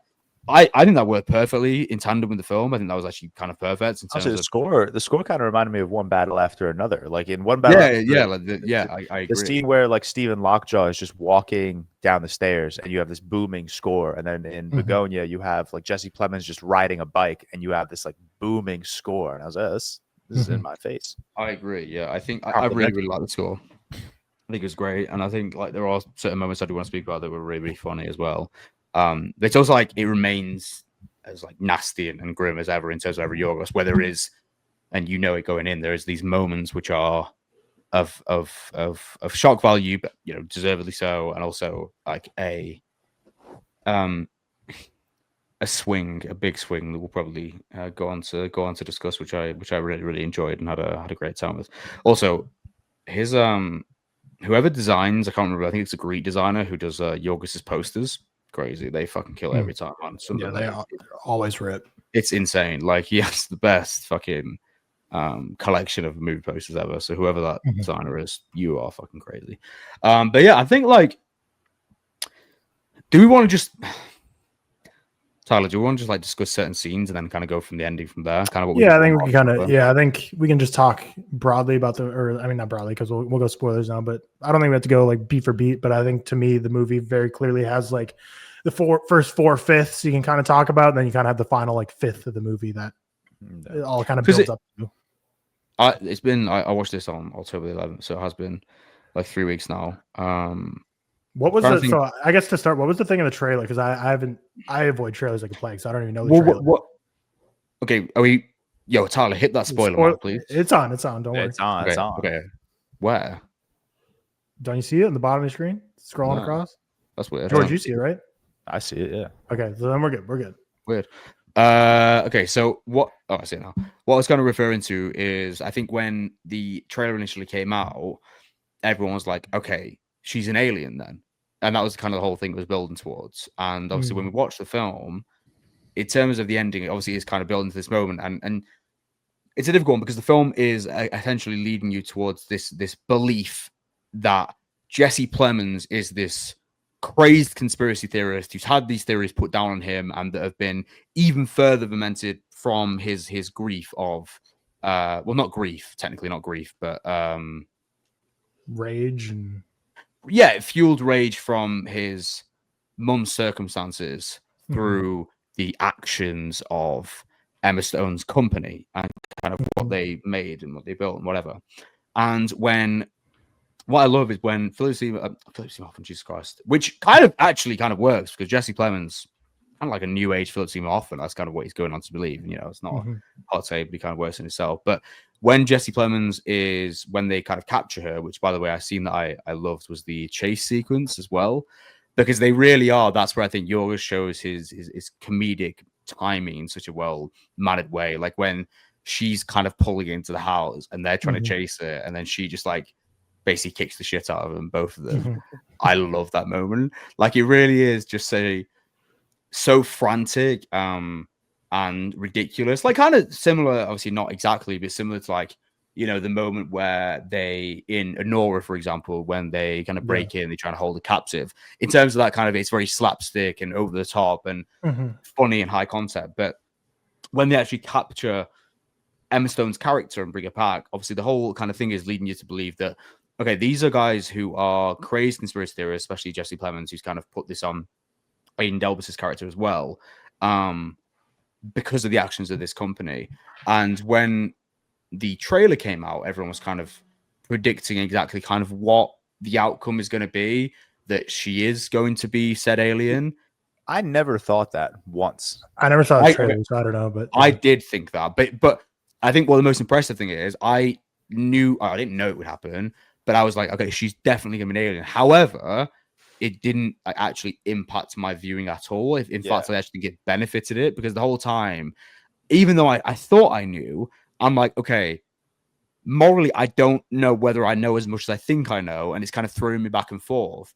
And then at the end, when we have, at the end, when we have the moment where obviously one of the big moments where fucking the whole thing about which I love, the sequence in which he basically demands her to go and she basically takes him to the lair of how to get to the spaceship, which is essentially her office. And you walk in that building, which I fucking thought was just so incredible. And she's like, I've got to input these numbers on a calculator. And I'm actually, wait, she's not the alien. My whole belief is kind of put in the bin at this point, because this is so high concept, this is so silly and ridiculous and funny, and also sad, because Jess Plemons is believing anything she says. He's so deep in his mindset and his conspiracy that he's like, oh, she must be telling the truth because she is an alien. And then she walks in there, and obviously a bomb is planted, whatever, and his head blows the fuck off, which is crazy when it bounces, whatever. And then she's in the ambulance, and she goes back and starts waddling towards. I'm like, okay, no, she is the alien. Is she the alien? I'm thinking this. And then she walks back in, and it turns out that is actually the teleportation, whatever. Teleportation. And then she climbs in, and I'm like, oh, okay, she is the alien. And it's that whole kind of back and forth that he hits, even though I thought it from the beginning, because when the trailer, I think it kind of went towards that way. He had such an incredible balance of switching me to and fro that belief, if that makes sense. As the movie went on, Yorgos and also Emma's performance, I think both of those do such a good job at convincing me that she is not an alien. For sure. Yeah. Like as the movie goes on, Emma's character goes like from like the beginning where she's like, you know, they're going to start a search. They're going to find me. There's no she's very confident. She's very cocky. And then by the time you're at like the final like half hour of the movie, trying to convince them and stuff, she's like pleading for her life. And I'm like, okay, this movie's doing a really good job at convincing me she's actually not an alien. And then the moment where I was like, holy shit, she is an alien, is when she breaks out of the ambulance. That was the moment where I was like, where she's walking back to, I was literally like, no fucking way. Because like every little thing that happens where she's like, what you just said, I gotta put this on the fucking calculator. You have to get in this closet. Too silly, almost. I'm like, this is stupid. Like, this is what I would say if I was trying to convince a dumbass that I was a fucking alien. Like, I think this movie does such a good job.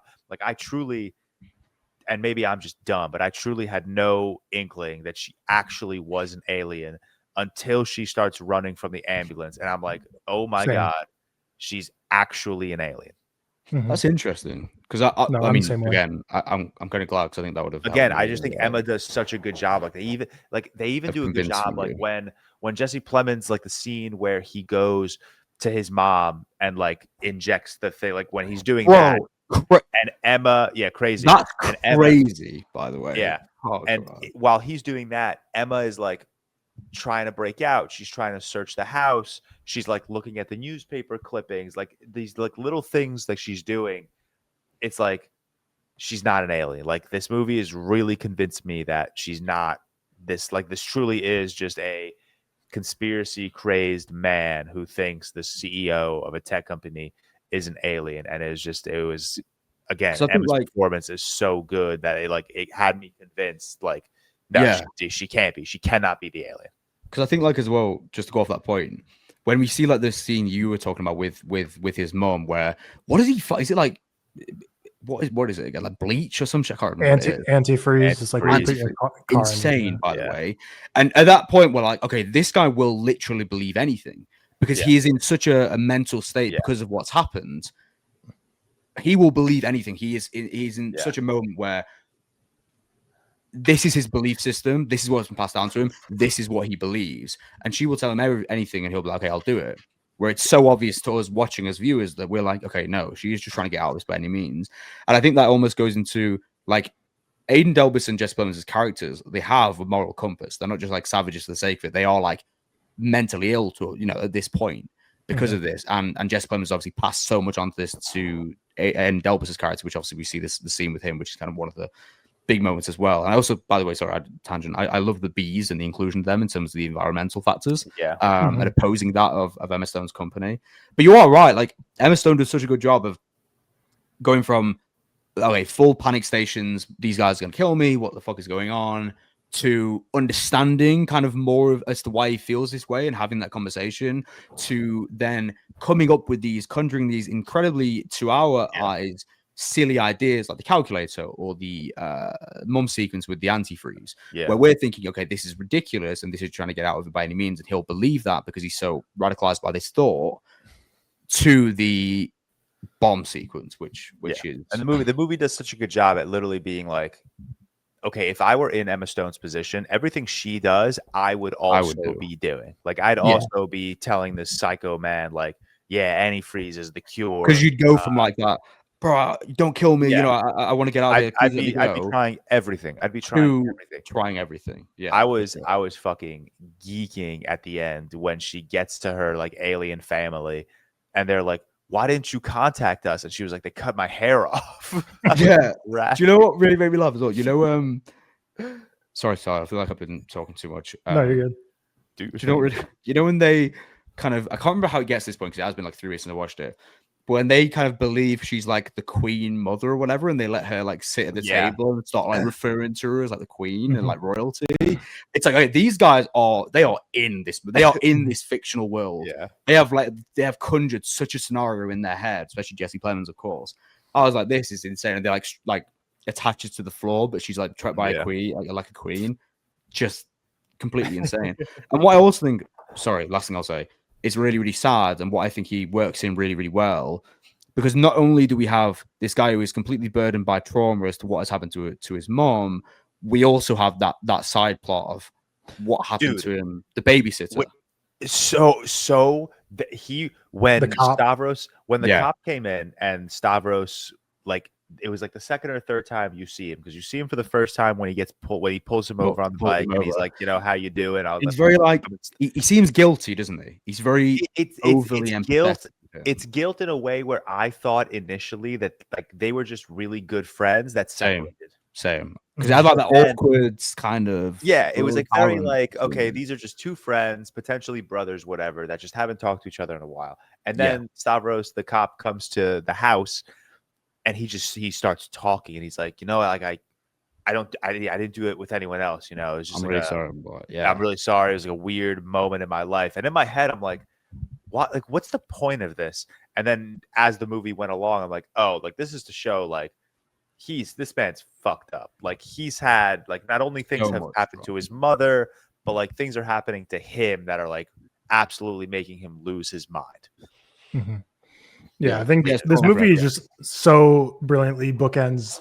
Like, I just think this movie is just a thematic home run. It starts off at the very beginning with Jesse Plemons keeping to his bees and talking about how bees are just a species that just keep their head down, do their work, and that's what makes them the perfect thing to exploit and to use for your own benefit, which is the whole theme of the movie of these CEOs. Like, basically, his mom is poor and has no other outlet. She's addicted to drugs, so she has no way to get help other than just signing up to be a test subject for a new drug and getting money from that. So the CEO just finds someone who's vulnerable, takes them in, literally ruins her and her whole family's life because it makes her go into comatose. And then just in general with the aliens, like seeing that the human race is just an obedient race, doesn't question anything, so it's easy enough to take over and dominate. I just think it bookends so well in this movie. And with how these people in power can just control people to the point where they will do whatever they say. Like we see with Aiden Delbus, who's clearly who's someone who is not at his full capacity of a brain. So he's able to just get Jesse Plemons, anything he says, he goes along with, which leads to an incredibly sad and devastating ending when he takes his own life, which again was something I saw coming. And when I was like, I don't think he's going to go there. And then when it actually happens, I was like, okay, good. He went there. It's the noise of it, wasn't it? As well as the sound. Yeah, it's the violent nature of it, because like you hear the shot and then the camera pans to Emma, who's just looks covered like in blood, Carrie, like, and then the hole in his head.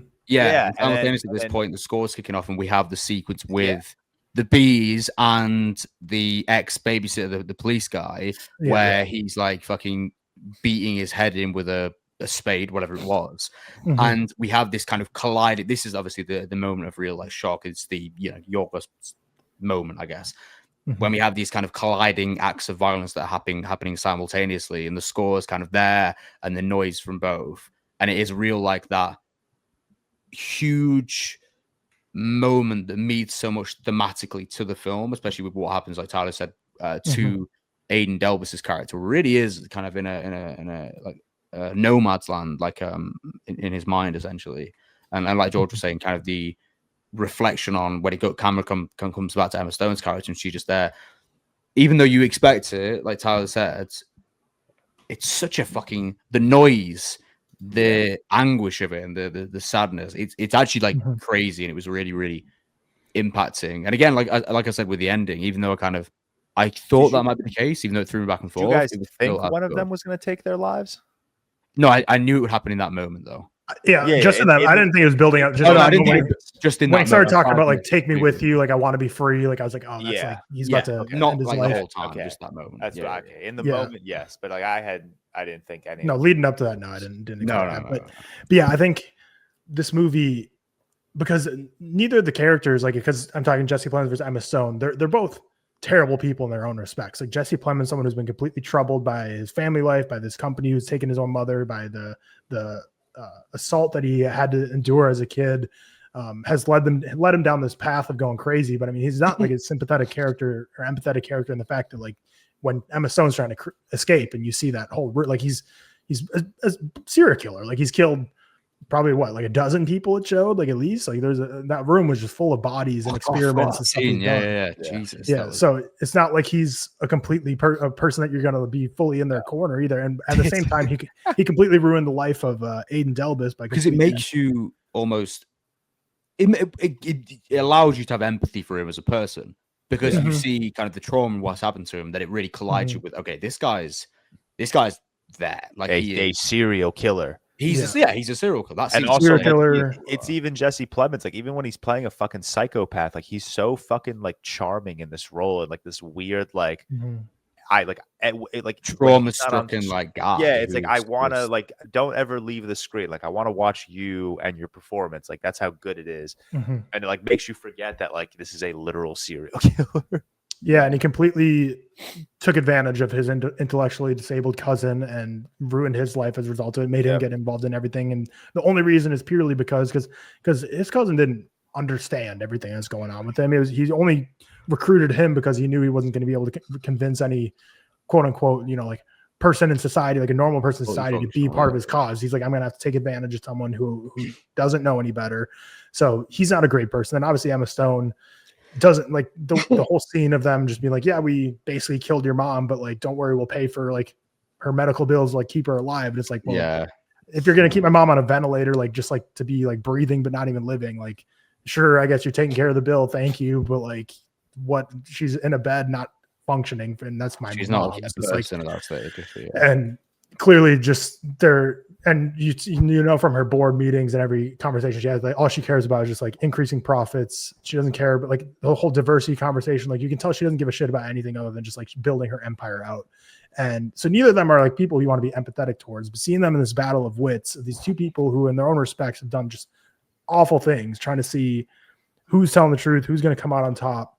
It's just such a great clash between the two that just boils up to this incredible ending that I think if it didn't end up with Emma Stone being an alien, I would have hated this movie, because then basically the thesis of this movie is, yeah, these people are crazy thinking that CEOs and these massive tech companies are ruining the world, but they're just crazy idiots that are off their rocker, and she survives and goes on with her day and goes back to being a corporate CEO. But the thesis of this film ends up being, by being an alien, is that Jesse Plemons was right all along. Like these billionaire medical company tycoons are ruining the world. They are ruining people's lives, getting them parasites, addicted to things, sucking off their money, destroying families, all in the interest of increasing profits and building their empires and keeping people addicted, and not actually trying to make the world a better place, but just trying to make more money for themselves and the profits.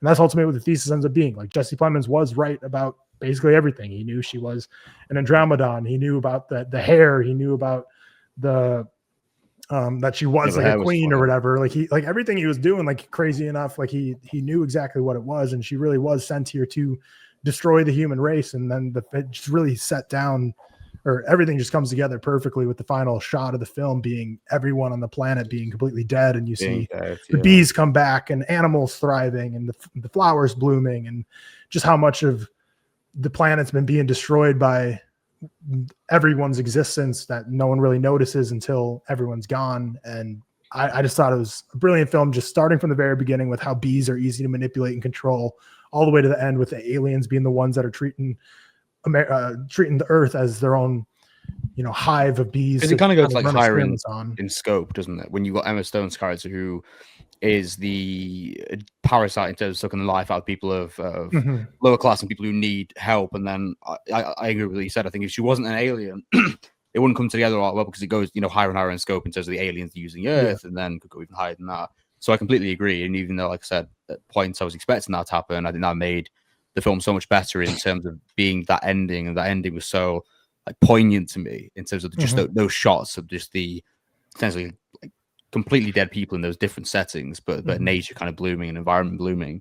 I don't think it would have had nearly the impact if not for that swing. And also, I just love the way that Luca takes the swing as well, in terms of actually showing Emma Stone on this planet, like climbing through, like being on this like red planet in these fucking crazy suits, communicating with them. And also, like George said, coming back to the hair thing, and even these little moments where, we've all heard the craziest conspiracy theories, and that is probably one that they would conjure in terms of like, obviously there's one of the biggest conspiracy theories is the one about the reptilians, in terms of the high elites and then being kind of reptilian species underneath. And it would be something you would hear in terms of it's the hair that has the power of the communication device or whatever it might be. And it kind of leading back to that in such a comedic and witty way works like perfectly, in my opinion. So I completely agree. I don't think the film would have been nearly as successful as it was if not for the fact that she was actually exactly what Jesse Plemons kind of said on his side of it as well. The comedy just works so well too, like with the whole like voltage shocking scene where like he goes through all that torture, and then at the end he's like, I am so sorry, my queen, and he like realizes he's like you're like, what, you just think she's gonna be a queen because she survived like higher voltage? That was actually like a really hard to watch moment. Oh, for sure. It was a hard to watch like torture, bro. It was actually like kind of fucking, it was really sad to like sit there and enjoy. It was made even sadder because what's the other guy's name? I'm forgetting. I can't remember. I know Aidan Delbus is the actor, but let me. I'm forgetting his character. Don. That's the point where like he started to feel sympathy, and he was getting sad watching her being tortured. And I was like, damn, this is making me sad watching this. Yeah. Can you imagine experiencing that? By the way, one thing and this is probably there's probably a reason for it. When he goes with the antifreeze to his mom, and at this point the other guy's dead, killed himself. Yep. Why didn't she leave the house? Like, she was free. She was free from the restraints. He still locked that door to get. So she was free from the restraints, but he had a chain like metal door. So that's why she was in the basement, like trying to rip through walls to see if she could get out that way. Because he had like that's when she metal found cage. Metal cage. Is that when she found that's when she found the room with all the bodies and the experiments that he did. Crazy sequence, by the way. Insane. But yeah, that torture scene was hard to watch because he like puts the towel in her mouth, but she's like bit through the towel and it's like bleeding everywhere. And starts with Green Day overpowering, but then by the end of it, you can't even hear the boombox anymore. The whole house is shaking and causing power surges in the whole little town on the outskirts that he's in. And yeah, tough to watch. But then immediately after that, he just like snapped or flips. He's like, "You are a queen. Like, I'll bring you upstairs." It goes from like one of the hardest sequences to watch and endure to like something that actually made me like kind of like audibly laugh in terms of like my queen. Like it just this kind of moment of the fact that she didn't die is. And then the very next scene might be the best scene in the movie, where they're literally just at a dinner table going back and forth for 10 minutes. Oh yeah, because that's when she strapped to the floor in the chair. Yeah, when she strapped to the floor and like literally just going back and forth for fucking 10 minutes, man. It's so even Jesse Plemons though is like, because he's like certifiably insane in this movie, with someone who is so up his conspiratorial ass from how much trauma he's had to go through and how much he's just fed into the cycle. But he's still like, because Emma Stone's very smart with how she tries to get out of these things, but he's so smart as well countering him. Because like when the cop comes and he's like, because he's like, oh, we saw her car in the area. House. And then he's like, oh, is your chair trying to run away? He's like, immediately out the dome, he's like, oh no, my mom, like when she was like kind of losing her mind, like we had to make sure. And I'm like, damn, that's so smart to think about. Like I would not be able to be like, because that's a perfect explanation that if I was a cop, be like, oh, like, and you knew his mom, you'd be like, oh yeah, like your mom was going crazy, like they had to strap her down. Like damn, he's quick on his feet too. Is it like, since she turned out to be an alien, do we still call him a conspiracy theorist? I mean, not. I don't know. like, not really, because the conspiracy realist. Realist, yeah. But then again, he would believe. I feel like he's also the same guy who would believe most conspiracies they've put across him in terms of high corporations. So I guess you can still consider it crazy. But it's just it also kind of makes you think too, like how easily they pulled off the kidnapping. And then when I'm like watching, I'm like, well, like how would you prevent that? Like, I feel like you could, like, if you just like snuck into someone's butt, like, I don't know, like, cause it's almost felt too easy for them to kidnap them. But I mean, it's like, how would you catch someone in that situation? I mean, I guess cameras outside her house would be the only way, but they were in suits with masks and it was her car. So it's not like they could track anything. Like it was her own vehicle, which they did track to ultimately find like, oh, we saw her on a traffic camera over here. But they pulled it off. And also just the final scene too, when they got to her office, is so funny too. When like, she's like, oh, well, get privacy. So they pull down the blinds, which are like very much see-through blinds. You just slowly see more of her like coworkers, like coming to look in the window, like, what the fuck's going on? What the fuck is going on? And that on? whole scene of them when they were walking in the building was just so funny too. Like the security, because there was a like nationwide manhunt for 4 days. She just pulls up like driving, like, hey, like we're going in there. And the security guard's like in shock. Like, she looks at the security guard and goes, yeah, you could leave at 5:30 if you want, you know, go leave early if you're done. And then she's like, what the fuck? That running gag was so fucking it's 5:30, everyone. You can go home. I was going to mention that, you know, at the start when she says like, but not if you've got work to do. You can leave early, but not if you've got work to do. And she keeps like kind of going for. I love that because he's just about like, very clearly doesn't want people to leave early because they kept talking about like an incident that happened at work. So it's like it made it. What I kept thinking about was like, you know, like people basically just being driven maybe to suicide or just she's driving her workforce way too hard. Yeah. And now her response is like mandatory. You have to stay till 5:30, which already like in typical, like in most, you know, they call it a 9 to 5 job. So already 5:30, like the point of that is like, you know, it's still like longer than the typical 9 to 5 would be. And, you know, she's not the type of CEO that's letting them come in at 9 to leave at 5:30. Like it's probably like 7 to 5:30 or something. But even then she's like, yeah, you know, but if you have work to do, you know, we're a company here. Let's keep things on. But yeah, just going to the office. I agree with what George is saying. Is like the whole time you think I was completely bought in that she like wasn't an alien. Cause like the calculator so ridiculous. Dude, I was going in the closet. When she like puts the blinds down or whatever, and she's like, I don't want people to look in here. I really thought she was gonna like go to her desk and just pull out a gun from a safe. Like I thought that's how the movie was going. I thought she'd have like a button or something, you know, like to call, like whatever. And then he like reveals this fucking bomb on his chest and throws himself in this closet, and then the fucking bomb exploding had me, dude. I don't know if you guys noticed it, but you see Emma Stone's body fly, and then you see Jesse Plemons' head, and I was cracking up in that moment.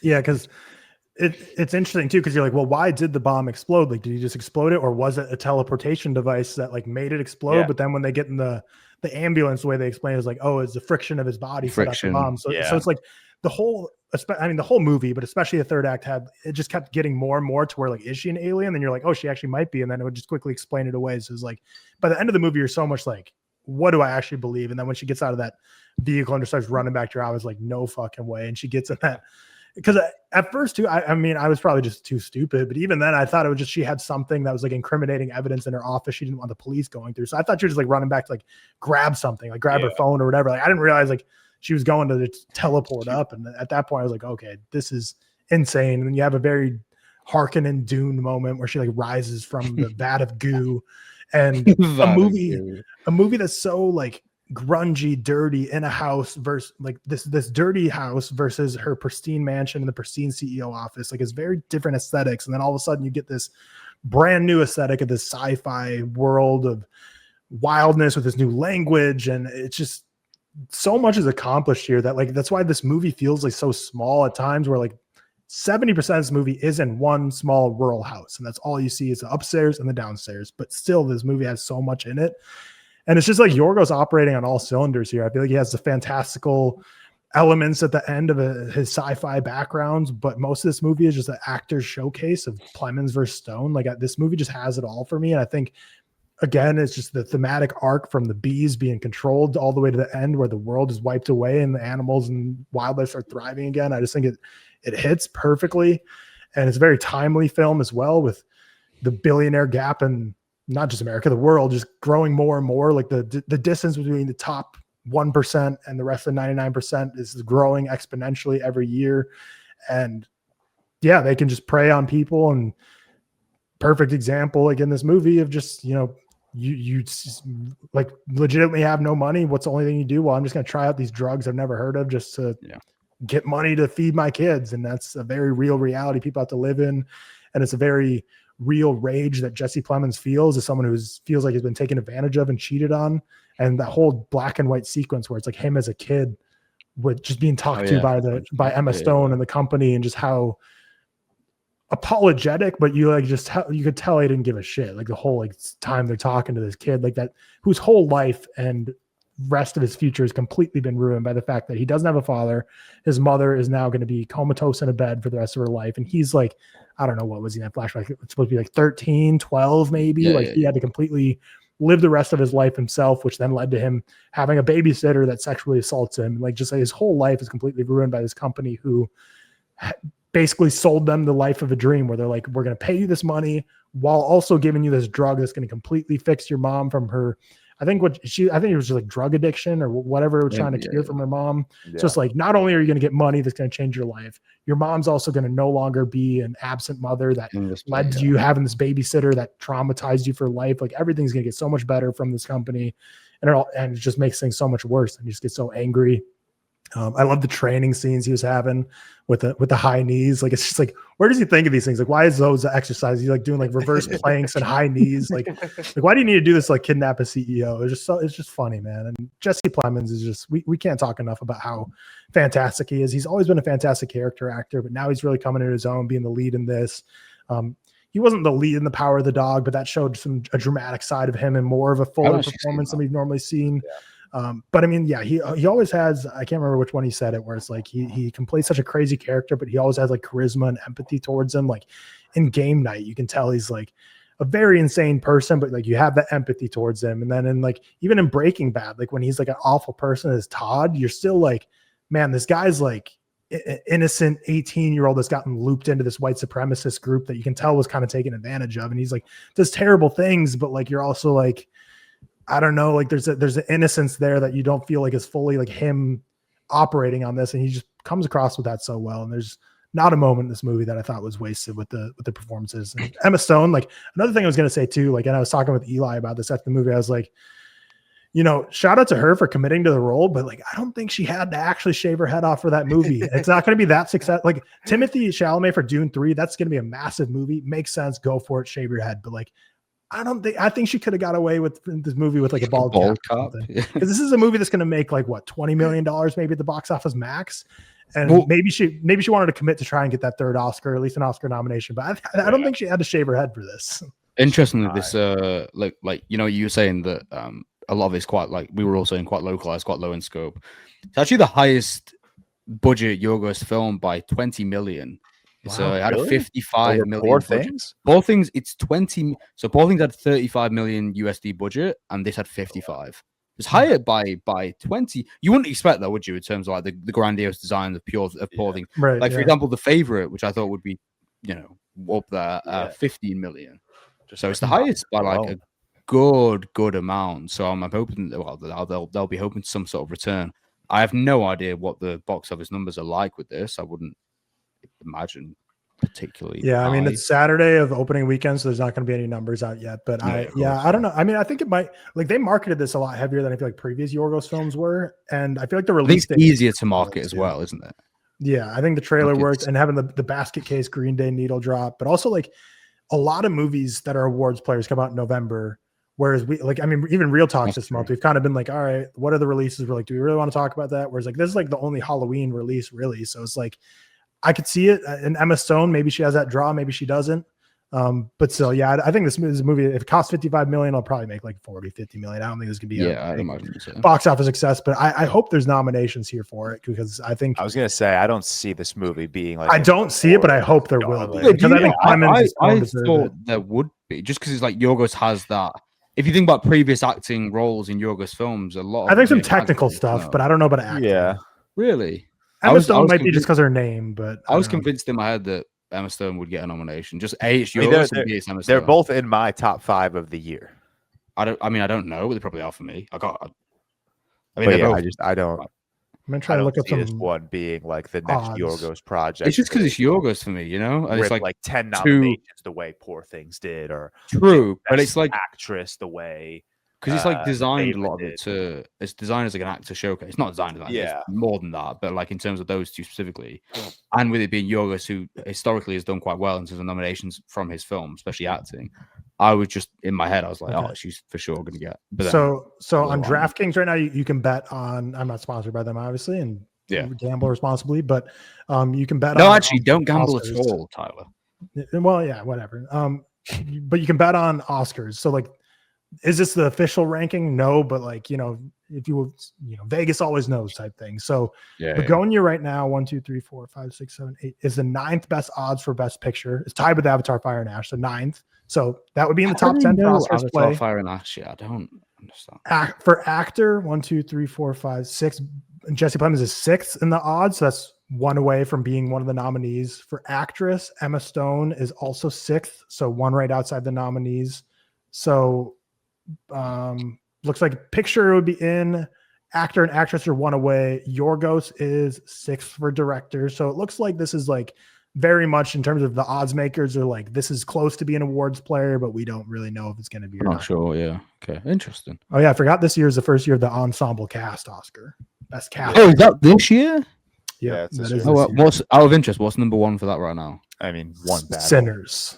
One battle is number 2. Those two are like strong odds, and everything else is a big jump. I thought Sinners would be. One battle would be sure. Mm-hmm. So in terms of awards play, it looks like Bugonia is probably going to get a best picture nom, and then actor and actress and director. I'd say it's like coin flip if they're getting nominated, but I think they deserve all of them, and I think the score as well, because I think this year for sure has had such diverse scores that it'd be so cool if like one battle gets a nominee for score. So that's such a unique score. This is such a unique score. Yeah. Whereas like the typical 28 years later. Unique score. 28 years later, but like I love Babylon obviously, and like 20 and All Quiet on the Western Front, but I feel like those are like the typical scores you would see like, oh yeah, that was a great score, I'm going to put it in. Whereas I feel like 2025 has had so many unique scores that aren't necessarily something you would want to listen to on your Spotify while you're hanging around. Like Bugonia is a score I would never want to listen to when I'm driving. I would crash my car. Yeah, I'm definitely bopping that at the gym. Yeah, true. Insane. Yeah. Are we kind of? Do you want to give a quick rundown of our Yorgos rankings and let people know where this kind of sits right now? Yeah. I'm quickly realizing, by the way, I just want to get this out there. Yorgos for me is absolutely that 3.5 to 4 guy. I have 4 films of his rated at a 4, 3 at a 3.5, then 1 at a 1.5. Let's not talk about that one. But he is absolutely that kind of. I've never loved one, although. I don't know about you guys. Speaking about Bugonia, it's actually made me like it more in my head. It's made me like it more. On rewatch, maybe. Good combo with the boys always helps. Yeah. George, go first. What's the best? All right. I don't really have a ranking ready to go. I think Bugonia would be my 1 right now. I think I'll go Poor Things 2. I would throw 3 and 4 would be Kinds of Kindness and Killing of a Sacred Deer. Don't really care what order you put them in. 5, I would go The Lobster. 6, The Favorite, and 7, Dogtooth. And those are the only 7. And there's a big gap between 6 and 7 for you, right? Because you really don't like Dogtooth, but you like The Favorite. Favorite. I just wanted to clarify that. Yeah, no, George didn't like The Favorite. I made this mistake on our guess the rating episode. I mean, I didn't. It's 2.5. That's a very. But I guessed a 4. Yeah, but Dogtooth is a half star. That movie sucks. Okay. I've not seen it. I've only seen 6 Yorgos films. So my number 1's Bugonia for sure. Number 2, Poor Things for sure. And then 3 through 5 all are interchangeable that I just haven't rewatched in a while, but I'll go 3 right now, The Killing of Sacred Deer, 4, The Lobster, 5, The Favorite. All 3 of those are neck and neck for me. Kinds of Kindness is firmly in last for me, but it's a 3.5 that I still think about from time to time. So it's like Seth said, 3.5 to 4 is the wheelhouse of every Yorgos film except for Bugonia, which is a 4.5 for me. But yeah, I've never loved his films until Bugonia, but I've never not liked them. Yeah, I'm gonna go worst to best, build some suspense. I'll go Kinetta last, which is terrible. Don't watch it. Then Dogtooth, then Killing of a Sacred Deer, which, as George said, I rewatched it recently in cinema. I used to love Killing of a Sacred Deer when I was younger. Didn't hit as much this time around. Kinds of Kindness in 5th. Poor Things in 4th, The Lobster in 3rd, Bugonia in 2, and then The Favorite in 1. However, I do think Bugonia is the closest I've got to maybe like loving one. I think on rewatch, I probably will like it more, so I can see that being in first in the future for sure. But But yeah, that was our Bugonia review. Let us know your thoughts on Bugonia, and also let us know your favorite Yorgos film below as well. And we'll kind of move on to some of the movie snooze this week. Hasn't been a crazy amount of movie snooze unless I've been missing some. A few things. Taylor Sheridan and Peter Berg or Burge. I'm assuming it's Berg. Developing the live-action COD film. Didn't Spielberg bid for this or something at one point? Yeah, but they didn't give him like directorial control or whatever. So, which in itself is who the fuck is Peter Berg? Peter Berg. I feel like I know the name. Oh, he didn't. He directed Hancock, Deepwater Horizon, Lone Survivor, Friday Night Lights, Strange Director, and Spencer Confidential, the classic. Who can guess? Oh yeah, I mean, this was kind of obvious. I think everyone kind of knew this going in, but I'm sure you guys saw it as well. Like Lucas, The American Psycho, it was kind of rumored that Margot Robbie would be taking the mantle, and it would be like a gender swapped version. Which was that like from a credible outlet, or did that just everyone start running with it? This from no credible outlet. I swear the only people that are tweeting about this are like rando Twitter bots. No, so the source was The Sun, and I tweeted about this, right? And Americans were like, am I making a joke about The Sun? So The Sun is a publication here that is one of the it's a big publication and people believe it, but people will also believe anything. People are Jesse Plemons, right? In whatever. The Sun is like one of the biggest like pieces of shit basically here. And that's why I tweeted, because they did do a whole page on this, and their whole thing was it's going to happen, and people believe it because The Sun is a huge publication in the UK. But then when I saw it, I was like, yeah, we got to look at the source on this. And then I think it was like a day later, it came out, Deadline put a thing out, and he's like, yeah, that's just not the case at all. So did it come from a huge source? Yes. Did it come from a reputable source? Absolutely not. So please check your sources, people, but that is not going to be happening, as everyone already predicted. The Adventures of Cliff Booth, the new David Fincher directed Tarantino extended universe, Once Upon a Time in Hollywood, Let It Go, is releasing summer 2026. Cool. The Batman Part 2 is set. It's going to be set a few weeks after the finale or the ending of The Penguin. Did we already know that? Yes. Okay, we already knew that, but we didn't know this. Luke Hall, the Andor production designer, will be the production designer on Batman Part 2. I haven't seen that much Andor. I've seen like almost season 1, but that in my head is a great thing because Andor production wise, people love it. Yeah, it looks incredible. The production on it is insane. So that's great. And also, I feel like this is happening, which I'm kind of intrigued about it. Mike Flanagan has wrapped filming on his new limited Carrie series. I don't know if you ever spoke about this. Maybe we have. I had no idea he was doing this. I mean that in a concept in itself seems. If it was anyone else but Mike Flanagan, I'd be like, I'm not watching this. But also because Mike Flanagan, I'm like, how do you stretch that across a series? Well, I know that. Am I going crazy? I do agree, but then also, I think the actual book itself, I think the film, like Brian De Palma's original film, I know that they like really, really brought that down and simplified the whole thing. So maybe it is something you can. I've never read the novel, so who knows? But I mean, Mike Flanagan, I hot take. I think he makes good shows. I haven't seen his most recent one though, the Usher one, so I do want to watch that. But yeah, I mean, I'll probably watch this. It's on Prime, which I don't know, in my head just doesn't excite me as much. Weirdly, because it's Prime. I don't know. It's just Prime, you know. I agree. I did put this in the rundown, but I don't know if we actually want to cover it or we want to do like an episode at the end about it. Welcome to Derry. Do you want us to do an episode at the end of the show? Yeah, I think we do. Are you guys watching? Have you both watched it? I've seen episode 1. I watched episode 1, but episode 2, every episode is dropping every episode's dropping on a Sunday, except episode 2, which instead of dropping tomorrow, they dropped it yesterday on Halloween. I haven't seen it yet. Which I didn't know about until the morning of Halloween. So I didn't watch episode 2, but I liked episode 1. I'm unsure. I didn't love episode 1, to be honest, although I did think it had its moments. I don't know where they're going to go with this. I'm excited. I'm very intrigued about it. I'll be watching it. Yeah, I'm not too familiar with Pennywise lore, so I'm excited to dive into his origin. Tyler, did you watch it yet, or are you not watching it? No, I mean, I don't know. It's not something that super interests me, but I'll watch it if we're gonna do an episode on it. So there's 2 episodes out. It sounds like I've not seen them yet, and they come out every I think week. people Is based it 8 on episode season? I think so, yeah. Based on the reaction and also the popularity of it. I mean, comment below. This is a perfect comment below moment, but I feel like people would be interested in us going through it because it's huge. And it's a HBO show as well, which in itself is always going to be bigger than like an Apple or a Prime show or whatever. Was there any other big news that I missed this week? Not that I can think of. I'm excited for that Call of Duty movie, though. I think it could either be awful or interesting. I don't think it'll be that interesting, but I think the Modern Warfare campaigns had a good story. Oh, the old Modern Warfare, like Modern Warfare 2, like the story was like if they just copy like Modern Warfare the campaign, if they just make a trilogy of the MW1. I don't know about I can't remember 3's campaign, but 1 and 2 had great campaigns that like genuinely for sure.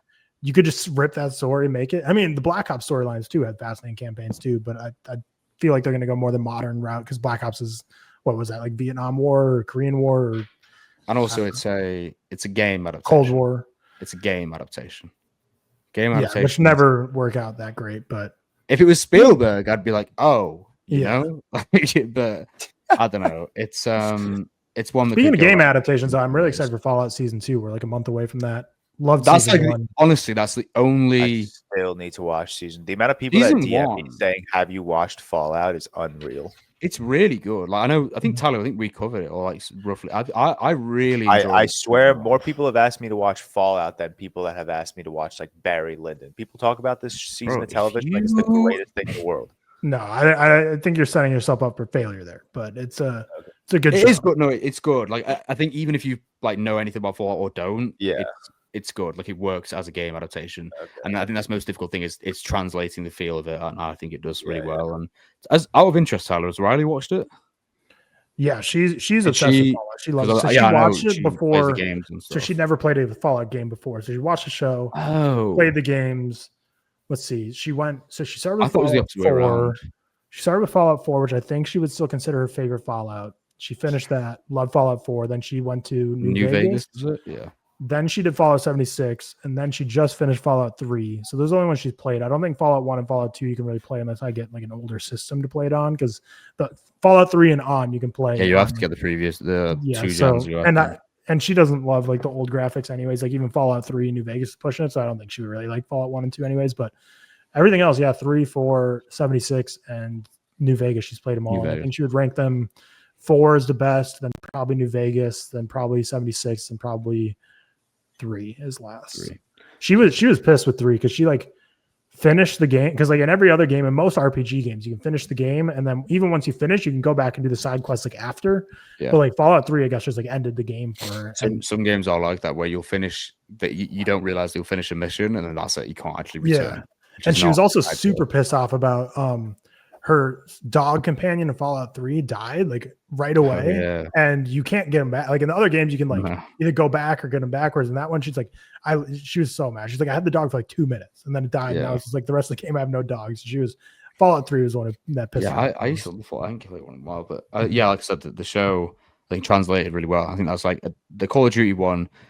You know, we can sit here and say, like you said, Tyler, that they can just copy Modern Warfare 2. It was so cinematic and in itself had a really good story. But are they going to do that? Probably not. I would imagine. The absolute worst case scenario would be if they just make a war movie that's just a random war movie and just slap the Call of Duty name on it. Because that would just be the worst. That's what I think is going to happen. You know, like that probably will. But Taylor Sheridan as a writer gives me hope, because I've never disliked one of his movies. I thought Hell or High Water was fantastic. I've only seen River one. Was fantastic. I think that's the only 2. But Gooch had that funny tweet that went semi-viral when it was like the difference between like Taylor Sheridan TV fans versus Taylor Sheridan movie fans. Oh, I saw it. Like, yeah. The movie fans are like cinephiles, classy, and the TV fans are like, I can't remember, probably like redneck hillbillies or whatever. But what was the TV? Yellowstone. Yellowstone. Taylor Sheridan's built that whole empire that probably has given him generational wealth forever, with how much older people just love and eat up those, like, because there's like Yellowstone, there's 1923, there's probably like honestly like 3 or 4 other spinoffs, and I'm not exaggerating. So that Yellowstone universe is insanely large, and the only movies he wrote Sicario. Fuck yeah, I love Sicario too. So Sicario, Hell or High Water, Wind River. I mean, and then the only one I haven't seen is Those Who Wish Me Dead. He also wrote Tom Clancy's Without Remorse with Michael B. Jordan. Oh, he did write that, which is really, really, really bad, and no one ever spoke about. But directed by Stefano. Well, the two worst movies he's written are both directed by that guy. Sicario 2 and Without Remorse. I haven't seen those two films. So that guy, we're blaming him. He's an Italian director who's the son of a spaghetti western director. So we're blaming him for those. But other than that, Taylor Sheridan doesn't miss with his written movies. So there's hope there. But this is one I'm going to be really keen to follow during production, just like get the plot details hopefully and see what they're going. Like if they drop lore saying like they're adapting Modern Warfare or they're adapting Black Ops or whatever they do, but which I think they should do because I think people love the campaigns and people love Call of Duty. What is Call of Duty on right now? Call of Duty's on like game 20. Like what? It's like Black Ops 7, I think, is coming out in this month. COD games, there's probably been like 20 at this point. Oh, easily, it has to be. So, but then, and people, the nostalgia is so high. Like people remember the glory days. Like I remember so well playing Modern Warfare 2 when I was like 13 and being so enamored by the campaign. There's so much potential here to be like, let's just tap into that and give this generation. Because it's not just like my generation, is people who are, 10, 15 years older than me as well, who really grew up in that era when they were in their 20s and I was in my early teens and whatever. There's so much they could capture with that. The thing is with this IP, no matter what, the movie's gonna make a shit ton of money. For sure. There's two options they can go. They can go, we're making a shit ton of money from this movie, just make a movie, who cares about it? Or they could say, let's work a little harder and we could build a huge franchise here. So like if they put in that effort, they could easily make this something. So it's like, do they want the short-term return of just low effort? Let's make $1 billion. It won't be $1 billion, but you know what I mean? Just a ton of money. Or do they want to like actually work a little harder trying to build a world here and they could make 5-6 movies based on all the different Call of Duty movies? I don't know. I haven't played COD in forever. Loved it as a kid. Those are the days, man. Being obsessed with like COD campaigns now. Like I know you haven't played them, but they're nowhere near. All the effort goes in the online world now. That's the whole thing, isn't it? You can't buy any skins or spend any extra money and no add-ons. They don't care about that. Yeah. No in-game purchases. That's kind of it for news this week. Tyler, I'm going to need you to close us out if possible because I need to run. I can do that. Well, thank you all for listening and watching ReelTok episode 165. Another just crazy year or crazy milestone we're hitting. Just 165, just wild. We're closer to 200 than we are 100. That is how math works. But that will do it for the episode. So hope you enjoyed our review of Bugonia. Let us know what you think about Bugonia because I agree with George in the sense that it is the most accessible film, but I mean, saying it's the most accessible Yorgos film isn't saying much. Like there's still very much things that'll happen in this movie that I think the average seeing 2 movies a year moviegoer might see and be like, oh, no, thank you. Like not interested. So let us know what you thought of Bugonia. Let us know what your favorite Yorgos movie is down below in the comments. And Thursday we'll be doing a draft that we already filmed with us 3 of best original movie characters of the 21st century. So not based on books, not based on previous adaptations, nothing, completely original movie characters from the 21st century. And then on Friday, we'll be doing a review of Fantastic Mr. Fox. So if you want to be a patron, join that. I think that'll be Patreon episode like 93. So we have almost 2 years worth of exclusive episodes all stored away. If you join the Patreon episode or join the Patreon, you're going to get access to all of them. So you would have, if you feel like, man, I'm caught up on ReelTok and I have commutes to work and I would like to listen to them more. If you join under our Patreon, even at the lowest tier, you'll get access to 93 episodes times like 30 minutes. So probably like 40 to 50 hours worth of content just waiting there for you. So thank you for listening. Thank you for watching and we will see you in the next one. Peace.